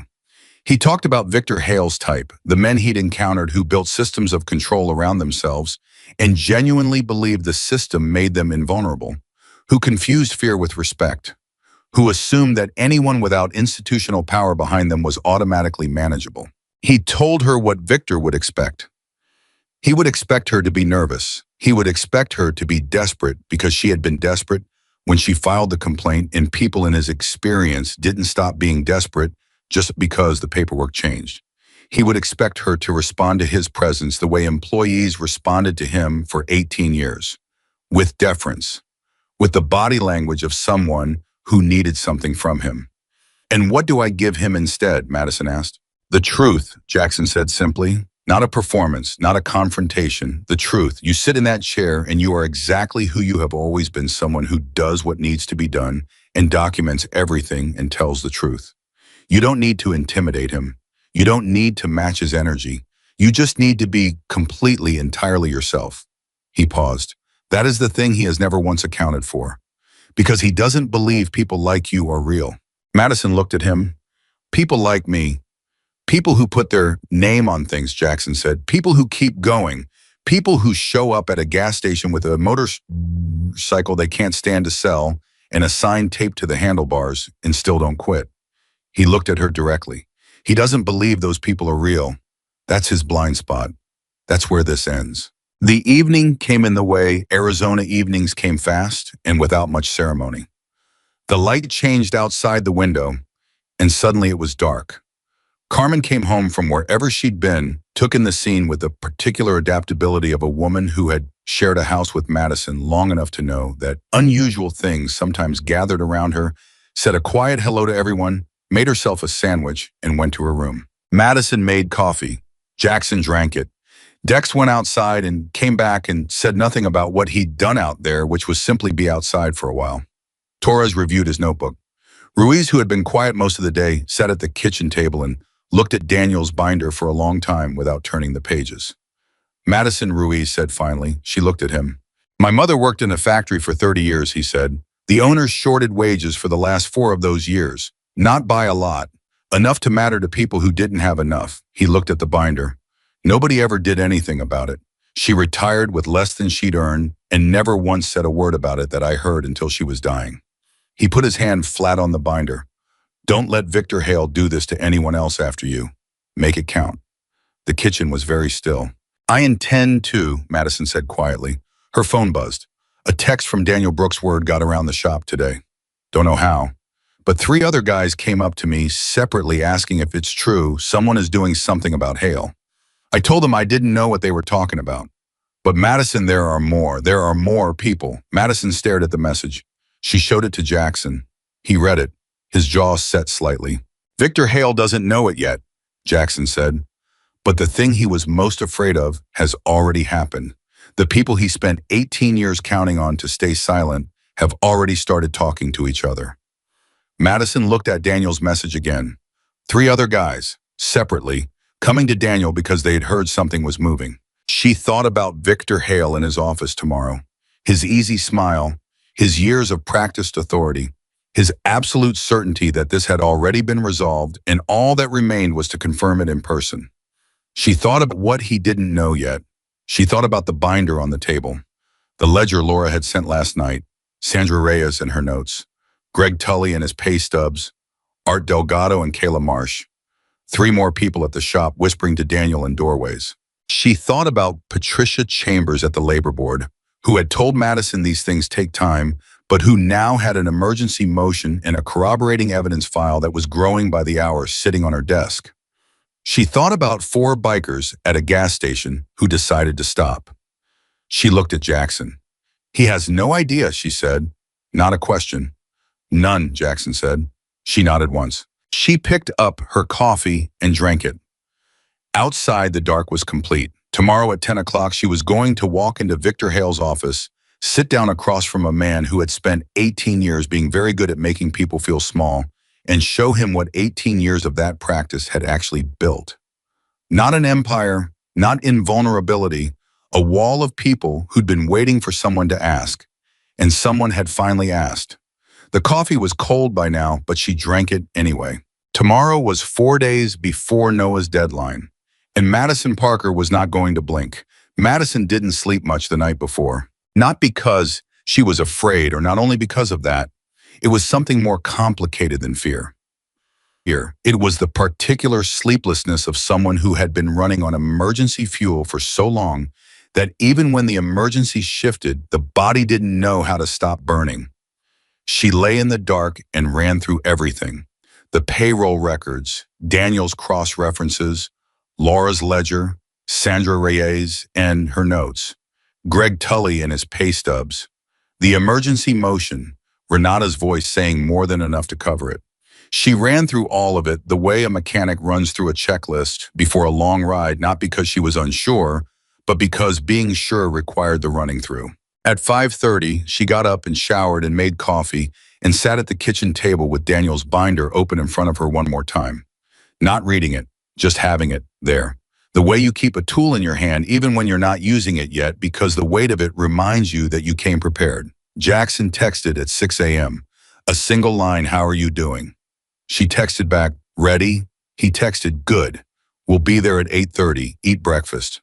She made eggs. She ate them standing at the counter. They tasted like nothing in particular, but she ate them because Renata had told her to eat and Jackson had told her to eat. And her father, if he had been here, would have told her the same thing in exactly the same tone. The tone that meant, "I know you don't want to, but your body needs fuel, regardless of what your head is doing." She thought about her father while she ate. Thomas Parker had taken her to her first job interview when she was 17. A parts shop 2 towns over, nothing glamorous summer work. She'd been nervous in a way she didn't have the sophistication yet to hide, and he'd driven her there and parked the truck and looked at her before she got out and said, "You know what you know? walk in there knowing that.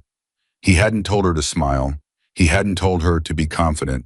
He'd told her to know what she knew. She'd been carrying that instruction for 6 years. She carried it into the kitchen, into the shower, into the clothes she chose carefully, not to impress Victor Hale, but to feel like herself. Dark jeans clean, her good boots, a navy blue button-down that she saved for things that mattered. She looked at herself in the bathroom mirror for 30 seconds, not checking how she looked, checking who she was. Same person, still standing. She went out to the Harley and put her hand on the tank for a moment, just rested it there. "I'll be back," she said. She wasn't sure exactly who she was talking to. She went back inside and waited for Jackson. Renata Voss was already in the lobby of the building when Madison and Jackson arrived. Jackson had driven her, the Harley stayed home, and the ride had been mostly quiet, which was the right kind of quiet, not uncomfortable. The quiet of two people who had already said what needed saying and understood that what came next was action, not words. Renata was a woman in her mid-50s, trim and precise, with dark hair shot through with silver that she wore without any apparent interest in concealing it. She had the bearing of someone who had spent decades walking into rooms that were designed to make people like her feel smaller than they were, and had simply refused to allow that. She shook Madison's hand with a grip that was direct and brief and carried no performance in it. "Good morning," she said. "How are you feeling?" "Clear," Madison said. Renata looked at her for one appraising second. "Good, that's what we need." She glanced at Jackson. "You're not coming in." "I know," Jackson said. He looked at Madison. "This is yours." Something in the simplicity of that "this is yours" settled something in Madison's chest that had been slightly unsettled. She nodded once. "Simmons will try to run the room," Renata said quietly as they moved toward the elevator. "He'll start by establishing a tone of reasonableness. He'll want this to feel collaborative, like a conversation between rational parties, rather than what it actually is. Don't let the tone confuse you. Reasonable tone, unreasonable offer." She pressed the elevator button. "Victor will watch. He'll let Simmons run the opening. He'll come in when he thinks he sees an opening. If he addresses you directly, and he will answer directly. Don't look at me before you answer. Don't defer. He's waiting for you to defer." "I won't defer," Madison said. "I know," Renata said. "I'm telling you anyway because the room will push toward it. The room is his room. He's arranged it that way on purpose. The desk, the chair height, the way the light falls, all of it is intentional. Men like Victor Hale are very good at architecture." She looked at Madison steadily. "You know what you know. Walk in there knowing that." Madison stopped moving for a fraction of a second. Those exact words. Renata didn't notice. The elevator opened and they stepped in. Madison thought my father would have liked this woman.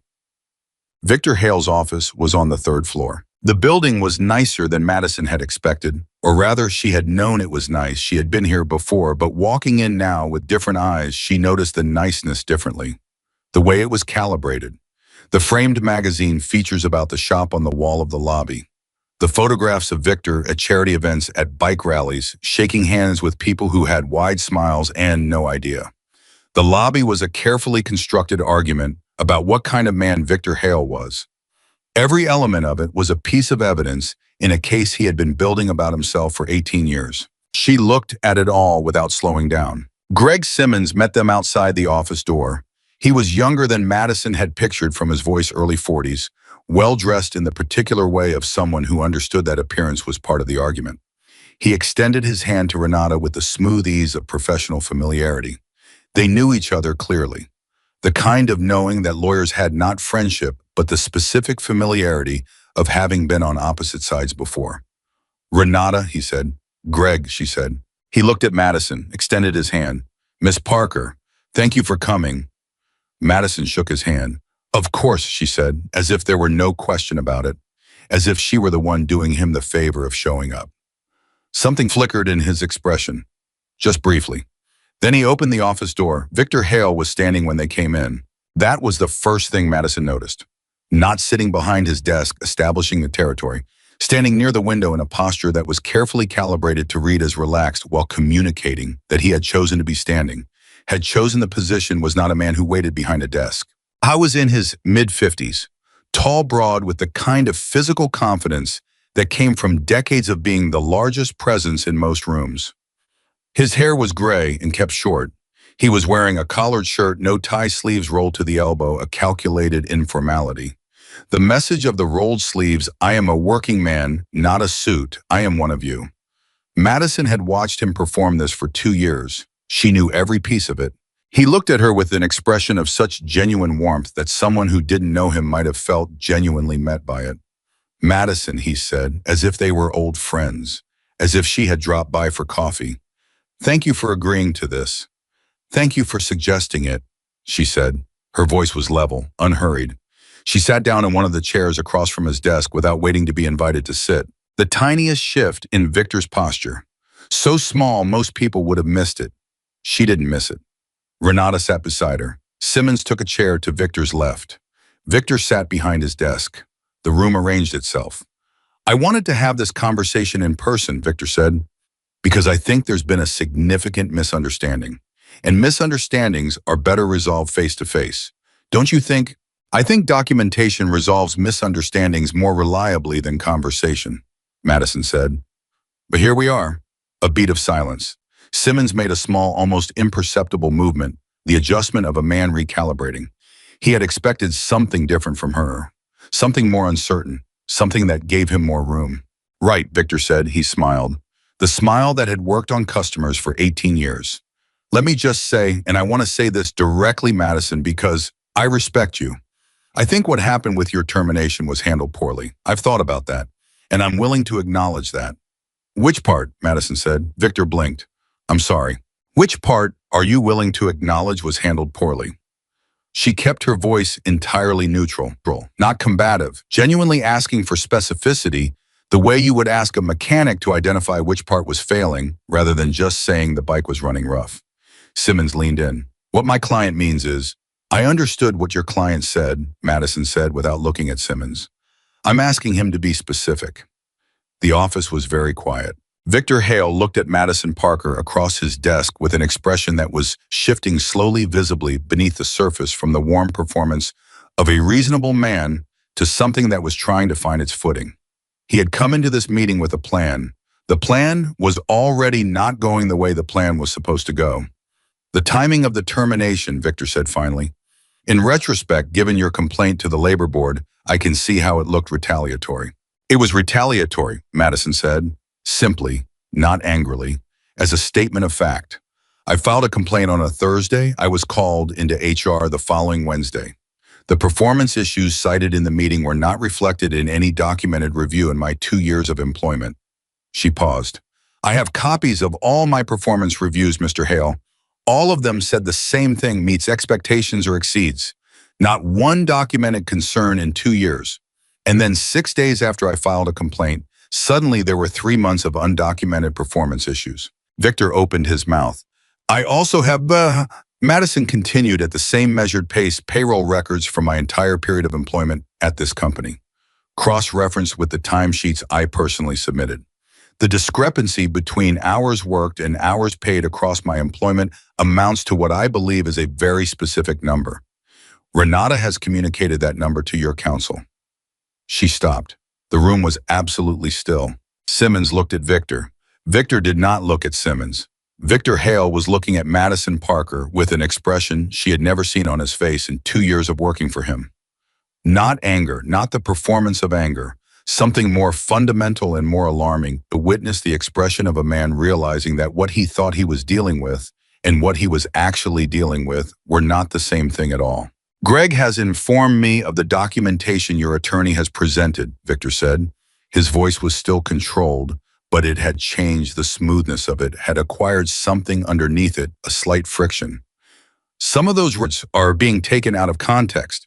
Which records? Madison said. The payroll records. There are accounting explanations for those figures that Daniel Brooks has been cross-referencing those payroll records with his own independent records for 6 years, Madison said. He worked for you for 12 years, Mr. Hale. 12 years. He didn't take anything out of context. He took very specific things out of your files and put them next to very specific things from his own documentation, and the comparison is not ambiguous. Victor's jaw tightened, just slightly. Daniel Brooks is a witness, Renata said, speaking for the first time since they sat down. Her voice was quiet and completely final. with documentation, as is Laura Bennett, as is Sandra Reyes, as is Greg Tully, as are several other former employees who have provided statements in the last 24 hours. She paused, and the labor board granted an expedited hearing for tomorrow morning.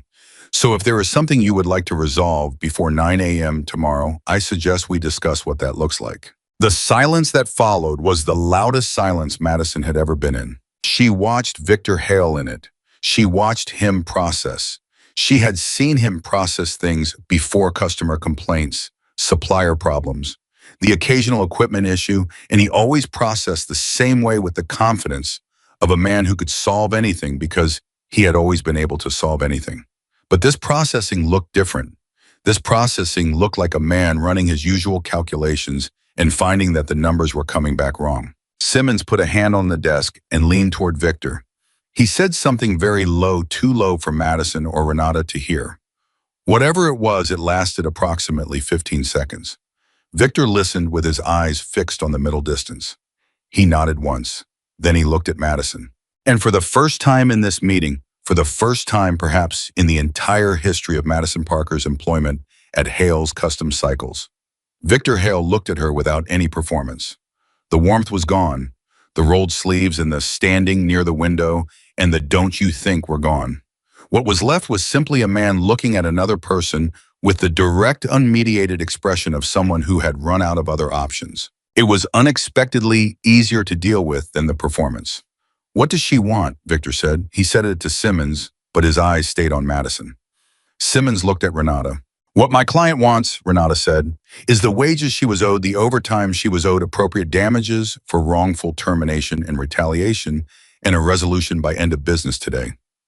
She paused. Her brother's medical program has a deadline.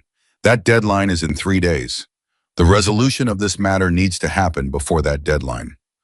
Victor looked at the number Simmons had written on a legal pad between them. He looked at it for a long time. "And if we resolve this today," Victor said slowly, "what happens to the labor board hearing?" "The complaint is withdrawn," Renata said. "The hearing becomes moot." "And the other witnesses are not parties to your business today," Renata said. "I would note, however, that the billing fraud documentation that several of those witnesses have provided is a separate matter from my client's wage claim. That documentation exists regardless of what happens in this room." Victor went very still. "What does that mean?" he said. Renata looked at him with complete equanimity. "It means that resolving Madison's personal claim resolves Madison's personal claim. It does not make years of billing records disappear from the possession of multiple independent parties. That is a conversation for another day with other people and is entirely separate from what we're here to discuss." She folded her hands. "But what we resolve today removes one very public, very detailed, very well-documented complaint from the labor board's docket, and that matters." Another silence, a different kind this time, the silence of calculation, not of shock. Simmons leaned toward Victor again. This time the conversation lasted nearly 2 minutes. Madison sat quietly and looked at her hands. She thought about Noah. She thought about his voice on the phone, the way he tried to sound fine. She thought about a program that could give him tools he needed for the rest of his life and a deadline that was moving toward them regardless of anything happening in this office. She thought about her father's hands. She thought just a little longer. Victor said something to Simmons. Simmons wrote a number on a fresh piece of paper and slid it across the desk toward Renata. Renata looked at it. Her expression didn't change. She picked up her own pen and wrote a different number below Victor's and slid it back. Victor looked at the number. He looked at Madison. "This is not how I wanted this to go," he said. Madison looked at him. "I know," she said. "You wanted me to run out of options and give up. That's how it usually goes." The directness of it, not said with anger, just said, landed in the room like a stone dropping into water. "I didn't," Victor started. "Mr. Hale," Madison said quietly, "I worked in for you for 2 years. I was good at my job. You know that, and I know that. I never caused trouble. I never asked for anything I hadn't earned, and when I found something wrong, I reported it through the proper process because that was the right thing to do." She paused.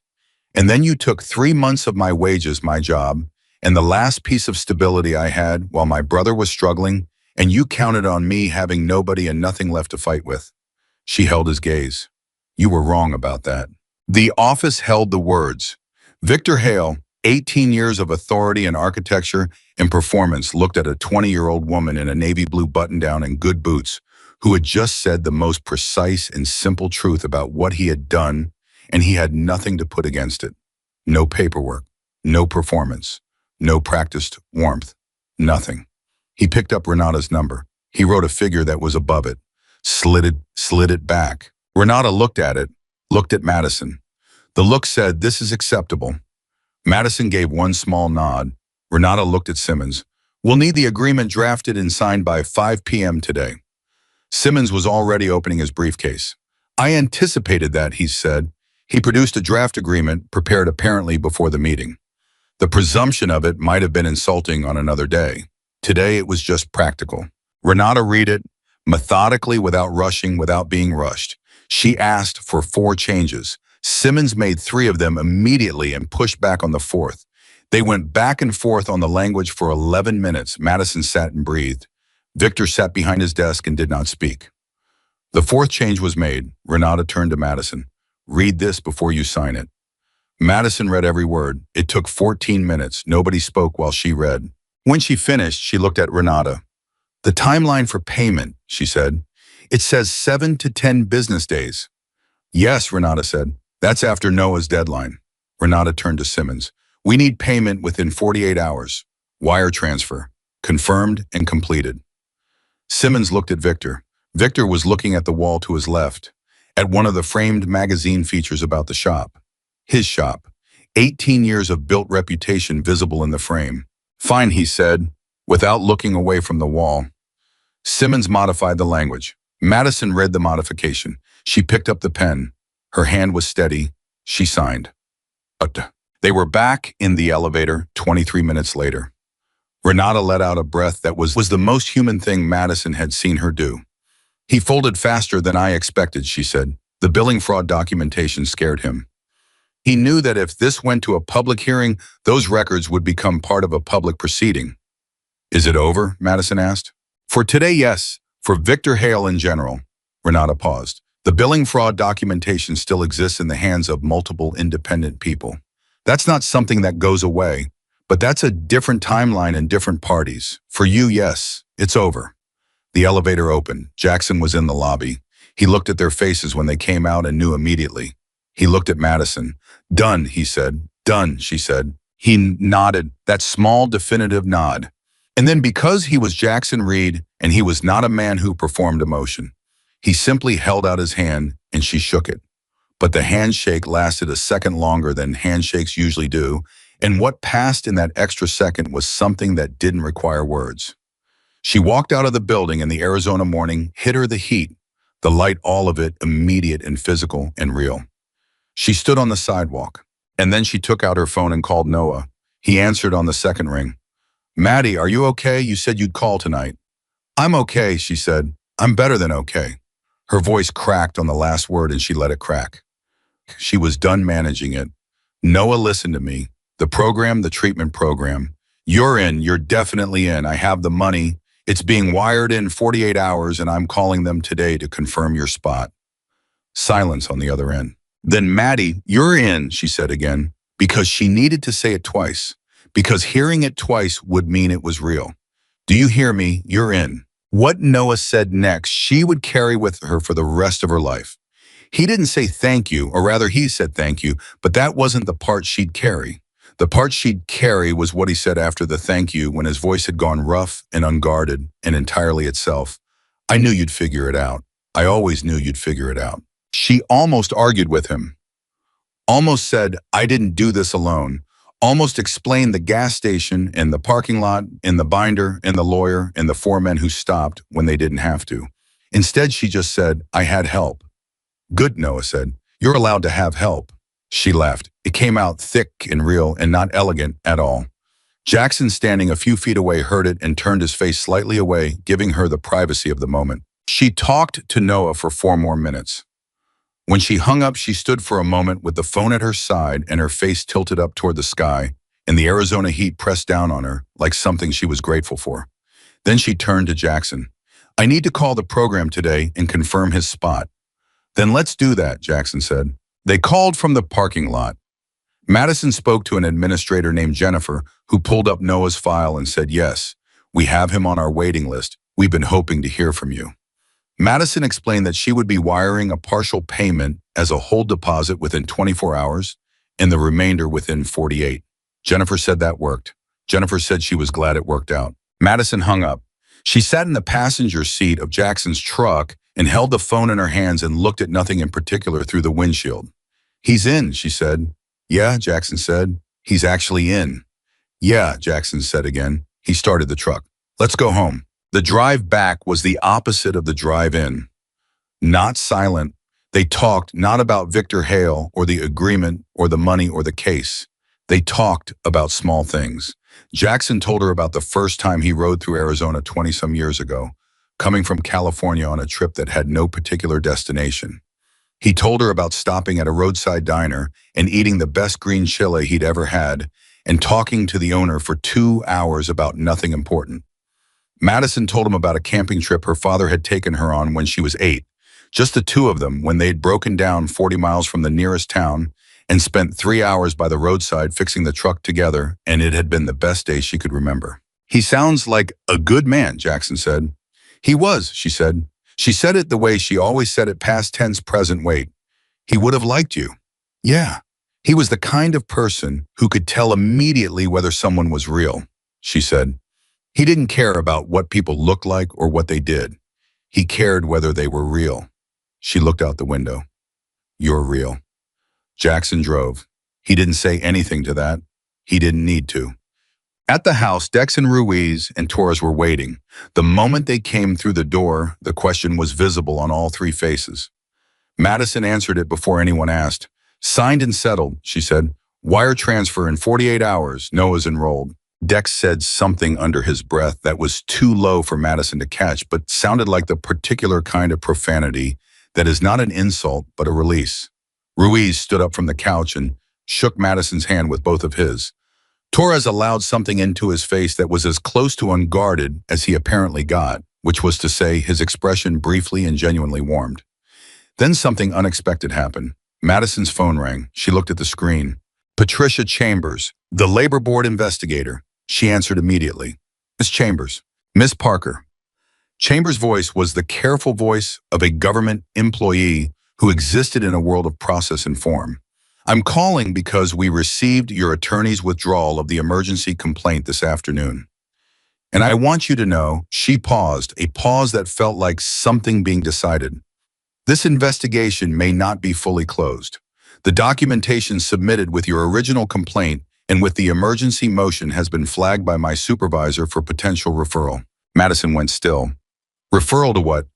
"I can't go into detail," Chambers said, "but I want you to know that what you did filing that complaint, providing that documentation, putting your name on it, it mattered beyond your own case. Even if the administrative process didn't serve you the way it should have, what you started didn't stop." A pause. "I'm sorry it took so long. I should have moved faster." The admission landed quietly. "Thank you for telling me," Madison said. She hung up. The room looked at her. "The labor board," she said. "They're flagging Victor's file for referral. She said what I started didn't stop." The room absorbed this. "Meaning," Dex said slowly, "even the settlement doesn't protect him from what the billing fraud documentation might bring." "That's what it sounds like," Madison said. Jackson said nothing. He looked at the floor for a moment with the expression of a man who had known this was the shape of it and was watching it become true. Daniel Brooks's message from the night before was still on Madison's phone. 3 other guys coming to him separately. Whispering in doorways, asking if something was moving. Something was moving. Something had been set in motion in a gas station parking lot when a 20-year-old woman taped a handwritten sign to a motorcycle's handlebars and 4 bikers decided to stop and look closer. And the thing that had been set in motion was not small and was not finished and was not contained by any agreement signed in any office. Madison looked at the Harley through the window. Still there, engine silent, tank catching the afternoon light. She thought about the second copies of the for sale sign, the 2 ruined ones she'd thrown away. She thought about the third one, which she had folded and put in her jacket pocket in the parking lot when she decided not to sell. She went to her jacket hanging by the door and took it out. She unfolded it, looked at the 2 words in her own handwriting. For sale. She held it for a moment, then she folded it again. carefully, and put it in the inside pocket of the jacket, not throwing it away, keeping it, because it was the record of the moment when she had come as close to giving up as she had ever come, and then hadn't. That was worth keeping. Jackson, she said. He looked at her. I need to call the program again and sort out the payment details, she said. And I need to call Daniel and tell him what happened. And I need to call Laura Bennett and tell her. She looked at him steadily. And then I think I need to take the Harley out. Something shifted in Jackson's face. Not surprise. Recognition. Yeah, he said. That sounds right. Will you come? She said. She looked at all of them. All of you. Dex looked at his bike outside, then at Madison. Where, I don't know, she said honestly. Somewhere my father would have liked. There's a stretch of road about 40 miles east of here. He used to take me on it when I was 12. It goes through nothing and ends at a mesa, and the view it's the kind of view that reminds you the world is bigger than whatever's been pressing on you. Nobody said anything for a moment. Then Ruiz, who had barely spoken for most of 2 days, said, Let's go. Madison went to the Harley. She swung onto it the way she had 10,000 times naturally without ceremony. The way you do something that is simply part of how you move through the world. She turned the key. The engine turned over on the first try the way it always did because she had never let it be anything other than ready. She sat for a moment with the engine running. Noah was enrolled. The money was coming. Victor Hale had looked across his desk at a woman he had counted on giving up and had discovered that she hadn't, that she never had been going to that. The story he'd been telling himself about who she was had been wrong from the beginning. And her father's motorcycle was running. She pulled out of the driveway with 4 Hells Angels behind her. The road was long and flat and very fast, and hers. She rode. The ride lasted 2 hours. Nobody planned for it to last that long. Madison had said 40 miles east the Mesa the View, and that was where they went. But somewhere on the way back, without anyone suggesting it, the pace slowed. The road opened up, and the 4 bikers fell into formation around her without discussion. Instinctively, the way people who understand riding understand certain things don't need to be said. And Madison let herself feel the road under the Harley's wheels the way she hadn't let herself feel anything in months, completely without managing it, without rationing it. Her father had taught her that a motorcycle didn't lie to you. You couldn't be somewhere other than where you were on a bike. The road was the road. The engine was the engine. You were yourself and nowhere else. He used to say that was why he rode, not for the freedom of it, the way people romanticize, but for the honesty.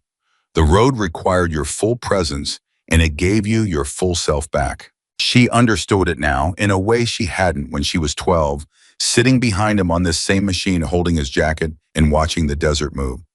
She understood a lot of things differently now. When they got back, the evening had turned the sky, the particular colors it turned in Arizona in summer, deep orange at the edges, purple moving in from the east. The kind of sky that made even people who had lived there for years stop for a moment. Madison parked the Harley and sat on it for a few seconds after the engine cut just breathing. Jackson parked beside her. He looked at the sky, then at her. Good ride, she said. It was the most she needed to say and the most he needed to hear. They went inside. Carmen was home again, and this time she made coffee for everyone without being asked, moving around the kitchen with the quiet efficiency of someone who had decided without discussion that this was now her contribution to whatever was happening in her house. Madison sat at the table and watched her and felt a sudden, unexpected wave of affection for Carmen, for her night shift hours and her practical nature, and the fact that she had never once asked Madison more than Madison wanted to tell her. How's Noah? Carmen asked, setting a cup in front of her. Enrolled, Madison said. Carmen put her hand on Madison's shoulder for exactly 2 seconds. Then she moved on to refilling Dex's cup. That was Carmen. Madison's phone buzzed. Renata Voss. The sign-it agreement has been countersigned by Simmons and filed, Renata said when Madison answered. It's official. The wire transfer is initiated. You'll see it in your account within 36 hours. She paused. I also received a call from the Labor Board's regional director this afternoon. Not about your case is resolved, about the referral chambers mentioned. Madison straightened. Already, Victor Hale's billing practices have apparently been a quiet concern for longer than you knew. Your documentation gave them the specific detailed basis they needed to move it from a concern to an active inquiry. Renata's voice carried the particular satisfaction of someone watching a mechanism function the way it was designed to. That is entirely separate from your settlement. You are protected. But I want you to know that what you built, the documentation, the witness chain, it didn't dissolve when you signed that agreement. It became something else. What does that mean for Daniel? Madison asked immediately. For Sandra, for everyone who came forward. They're witnesses to an ongoing inquiry, not parties to a dispute that's been settled, Renata said. Their documentation has been formally received by the regulatory body. They're protected under whistleblower provisions. A pause. I made sure of that before I advised you to sign. The relief that moved through Madison at those words was specific and immediate. She hadn't let herself think too much about Daniel, about what it meant for a man who was still working in Victor's shop to have put his binder on her kitchen table. She'd pushed that worry down because she couldn't carry everything at once. But it had been there. Thank you, she said, and she meant it at a depth that the words couldn't carry. Don't thank me yet, Renata said. Call me in 10 years when you've opened that garage you're thinking about and you need to incorporate. Madison blinked. How did you know I was thinking about a garage?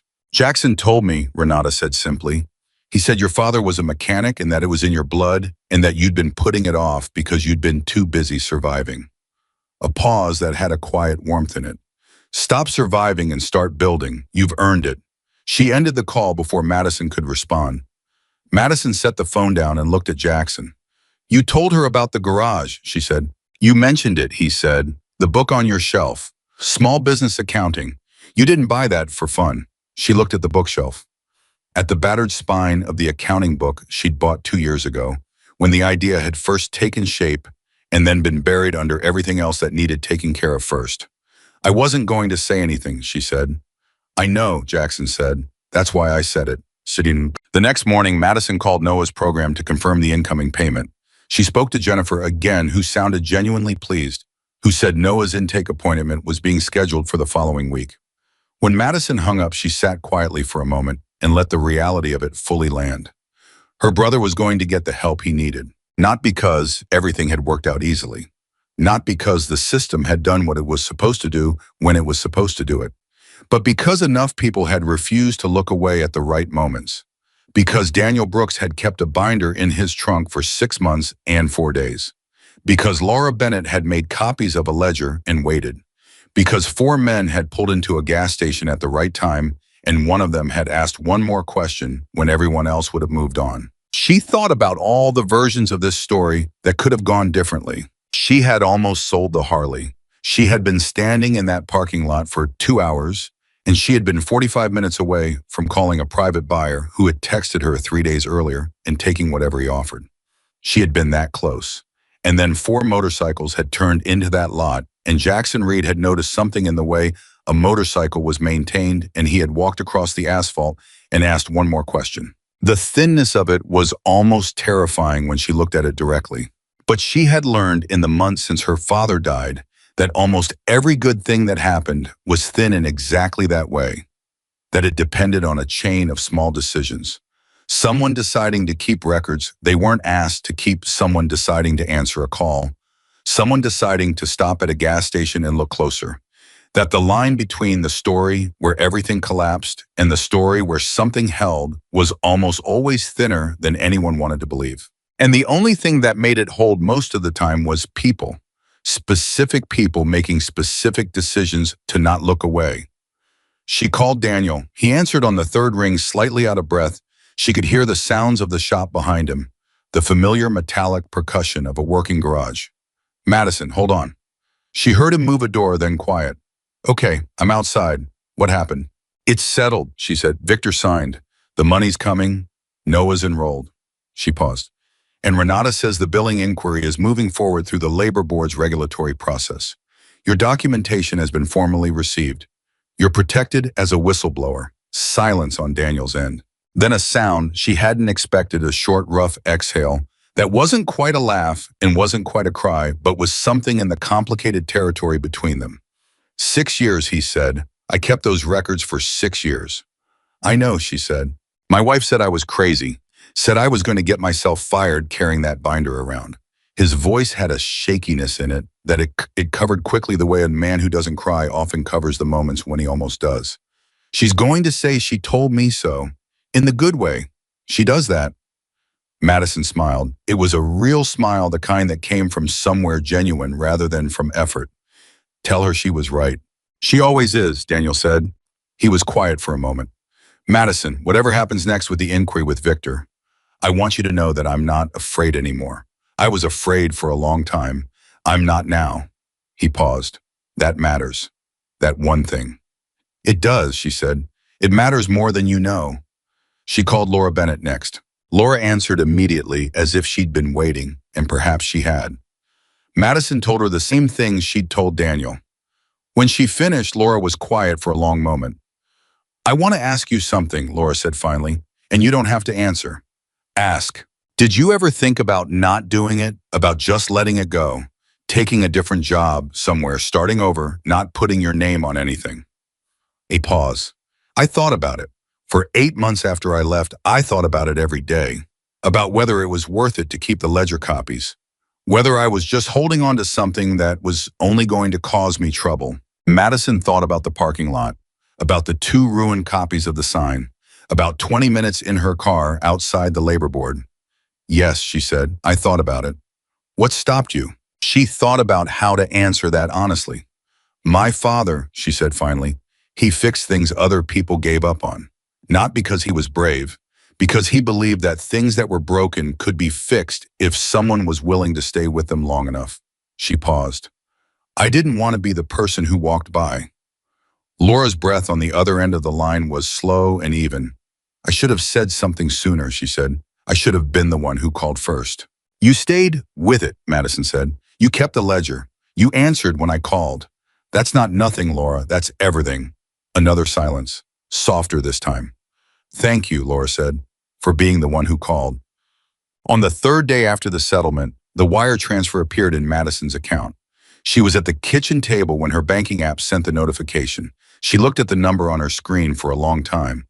It was more than she had asked for in the parking lot. It was more than she had calculated she was owed.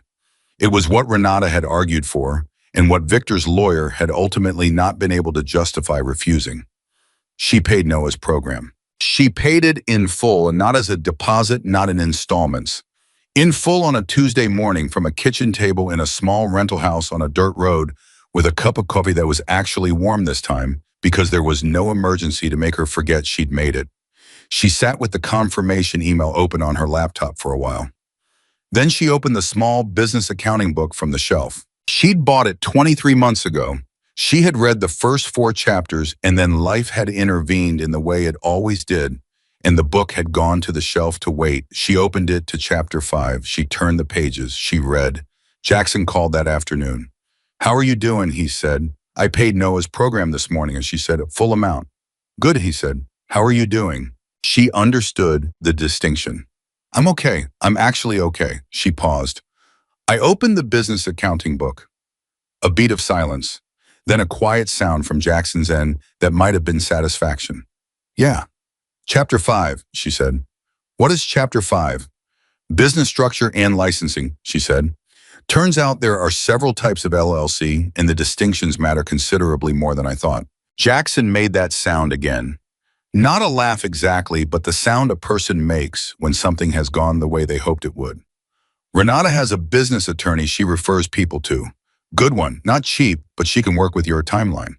Jackson, Madison said, yeah. Why did you do all of this? She'd asked him a version of this before in the parking lot.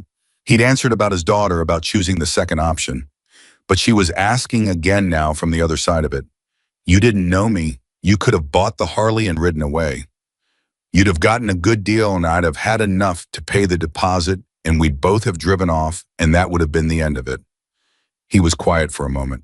When I was 31 years old, he said, I was in a situation that looked a lot like yours. Different details, same shape.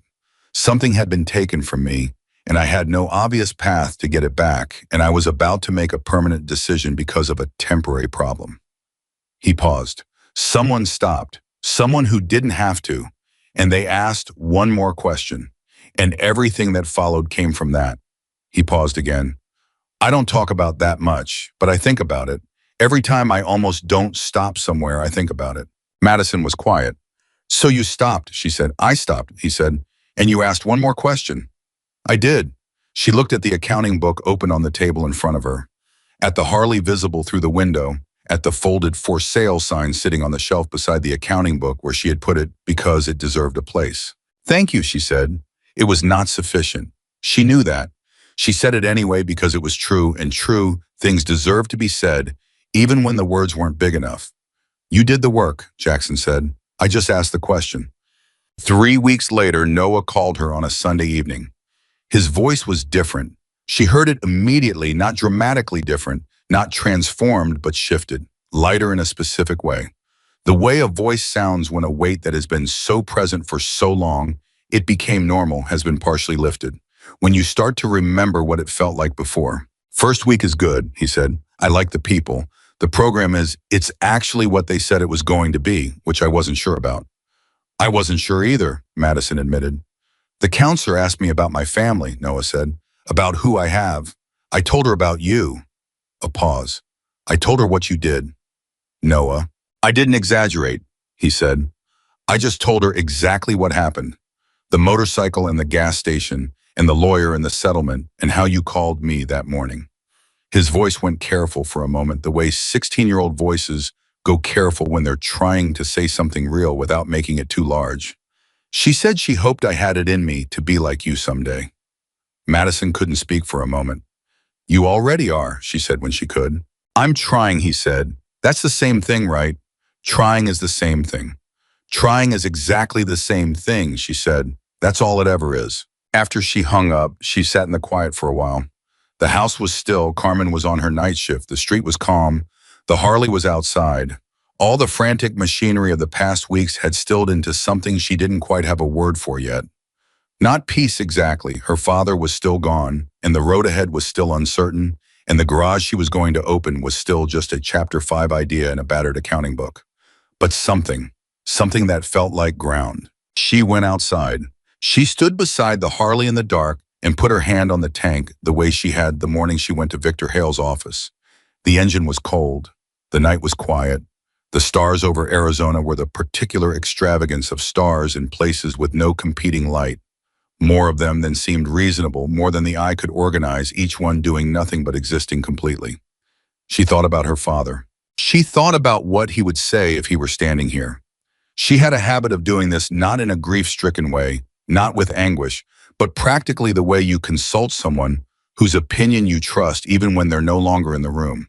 She asked him questions sometimes in her head, and then she answered them with what she knew of him, which was a lot because he had been the kind of father who showed you who he was rather than told you. What would he say? He would say, you kept the Harley. He would say it with the specific satisfaction of a man for whom the maintenance of a thing was the proof of the love of a thing. You kept it. You kept it running. You didn't let it become a transaction.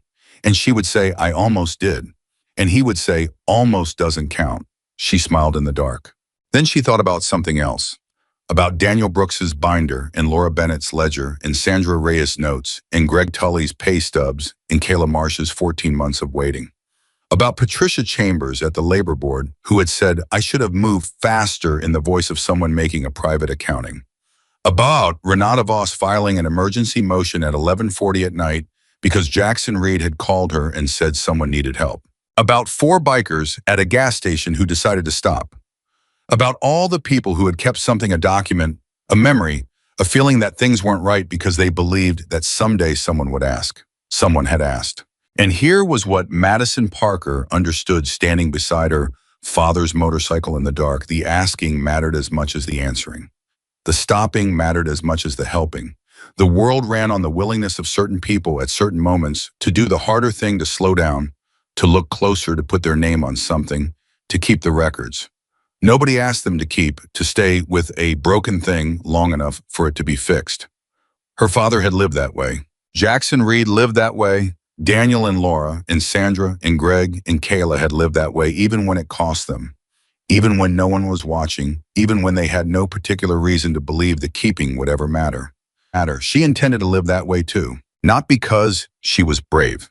She had made peace with the fact that courage was not the absence of the fear, it was the presence of something that mattered more. Noah mattered more. The truth mattered more. The people who came after her and found themselves standing in a parking lot with a sign on a motorcycle they didn't want to sell, they mattered more. She went back inside and sat at the table and opened the accounting book to chapter 6. Chapter 6 was about business planning, about what you were building and why and who you were building it for. She started reading. 6 months later, Madison Parker opened a small garage. The name on the sign above the door was simple. Not clever, not branded, just what it was, Parker's. Same name as the man who had taught her everything she knew. Same name as the motorcycle still parked inside, maintained with the same meticulous care as always. Not for sale and never again in danger of being so. The garage was small, 3 bays, 1 employee to start, a young mechanic named Theo, who was 22 and technically gifted and had been turned down by 4 larger shops for reasons that had nothing to do with his work. Madison had hired him in his first week. She had built the business plan herself with Renata's business attorney in the accounting book and several late nights at the kitchen table that reminded her structurally of other late nights at the same table with entirely different stakes. She had signed the lease and filed the paperwork and hung the sign with her own hands on a Tuesday morning in March. And when it was up, she had stood back and looked at it for a long time without saying anything, because some things deserve to be looked at in silence. The day the garage opened, 4 motorcycles pulled into the lot. She heard them from inside and knew the sound immediately. She came out to the bay door, and Jackson was there, and Dex and Ruiz and Torres, and they were standing beside their bikes with the particular unhurriedness of people who had arrived somewhere they intended to arrive. "We need a mechanic," Jackson said. Madison looked at them, at the 4 of them in the morning light leather vests and road miles and faces that had made a particular kind of peace with the world. She thought about a gas station parking lot. She thought about a sign on a pair of handlebars. She thought about one question asked at the right moment. "What seems to be the problem?" she said. Jackson almost smiled. "That's what we're hoping you can tell us." She walked over to his bike first. She crouched down. She looked at it the way her father had always looked at a machine, completely without rushing, letting the looking do the work before the hands did anything. She knew what she was looking at. She knew this kind of engine the way she knew her own heartbeat. She looked up at Jackson. "Give me an hour," she said. He nodded. "Take what you need." She stood up and went to her toolbox. Her father's toolbox, unlocked, now used daily, full of tools she reached for without thinking, because the reaching had become part of her again. She selected what she needed with the practiced efficiency of someone who had been doing this since before she was tall enough to reach the handlebars. She went to work. The garage smelled like oil and metal and clean concrete, and the particular ineffable combination of things that smelled like every garage she had ever loved, which was to say, it smelled like her father and her childhood and the education that had never required a classroom. Outside, the 4 men waited. They talked quietly among themselves, or not at all. They had the patience of people who understood that good work takes the time it takes, and that rushing it is how things get broken worse. Inside, Madison worked. Her hands moved with sureness and precision. She was doing what she had always done, what she had always known how to do, what had been given to her, not as a gift, but as a practice built over years of her father showing her the same things repeatedly until they became part of how she moved through the world. Fix what's broken. Stay with it. Tell the truth about what you find. Don't stop before it's done. She'd learned those things in a garage like this one from a man who had never once told her the world was going to be easy, who had told her instead that the world was made of things that broke, and that the people who knew how to fix them were the people the world needed, who had believed with a quietness and a constancy that she had spent 3 years mourning and would spend the rest of her life honoring. That knowledge was the only thing that couldn't be taken away. He was right about that. She had tested it. She knew. An hour and 12 minutes later, she came out to the lot, wiping her hands on a rag. "Done," she said to Jackson. He looked at her. "That fast?" "It wasn't complicated," she said. "Just needed someone to look at it." Jackson looked at the bike, then at her. Then he reached into his jacket and took out his wallet. "Don't," she said. He stopped. "First one's free," she said, "for people who stop when they don't have to." Something moved across Jackson Reed's face that she had not seen there before. Not surprise, not sentiment, something quieter and more durable than either of those. The expression of a man who had a long time ago decided to live a certain way and was now watching that decision complete a circle he hadn't known he was drawing. He put his wallet back. "Thank you, Madison," he said. "Thank you, Jackson," she said. She meant something different by it than the last time she'd said it, and exactly the same thing, and both of those were true simultaneously in the way that real things were. She went back inside. Thea was already working at the second bay. The morning was moving. There were 2 more bikes scheduled, and a truck coming in at noon, and a woman who had called yesterday asking about a vintage Triumph that her late husband had left her and that she wanted running again. Madison was going to get it running again. That was what she did now. That was what she had always done and what she would keep doing in a garage with her father's name on the sign and his tools in her hands and the Harley in the corner and the folded for sale sign in her jacket pocket, where it had lived for 6 months as the record of the moment she had come as close to giving up as she ever had and chosen instead to stay. The story that began at a gas station with 4 bikers and a handwritten sign did not end in Victor Hale's office or in a courtroom or with a wire transfer or even with a garage opening on a Tuesday morning in March. It ended and kept ending in the specific ongoing act of a person doing the work they were built to do for the people who needed it without looking away. Madison Parker picked up her wrench. She went to work. And the Harley that was never for sale stood in the corner of her garage and waited the way it had always waited, patient, perfectly maintained, absolutely ready for the next ride.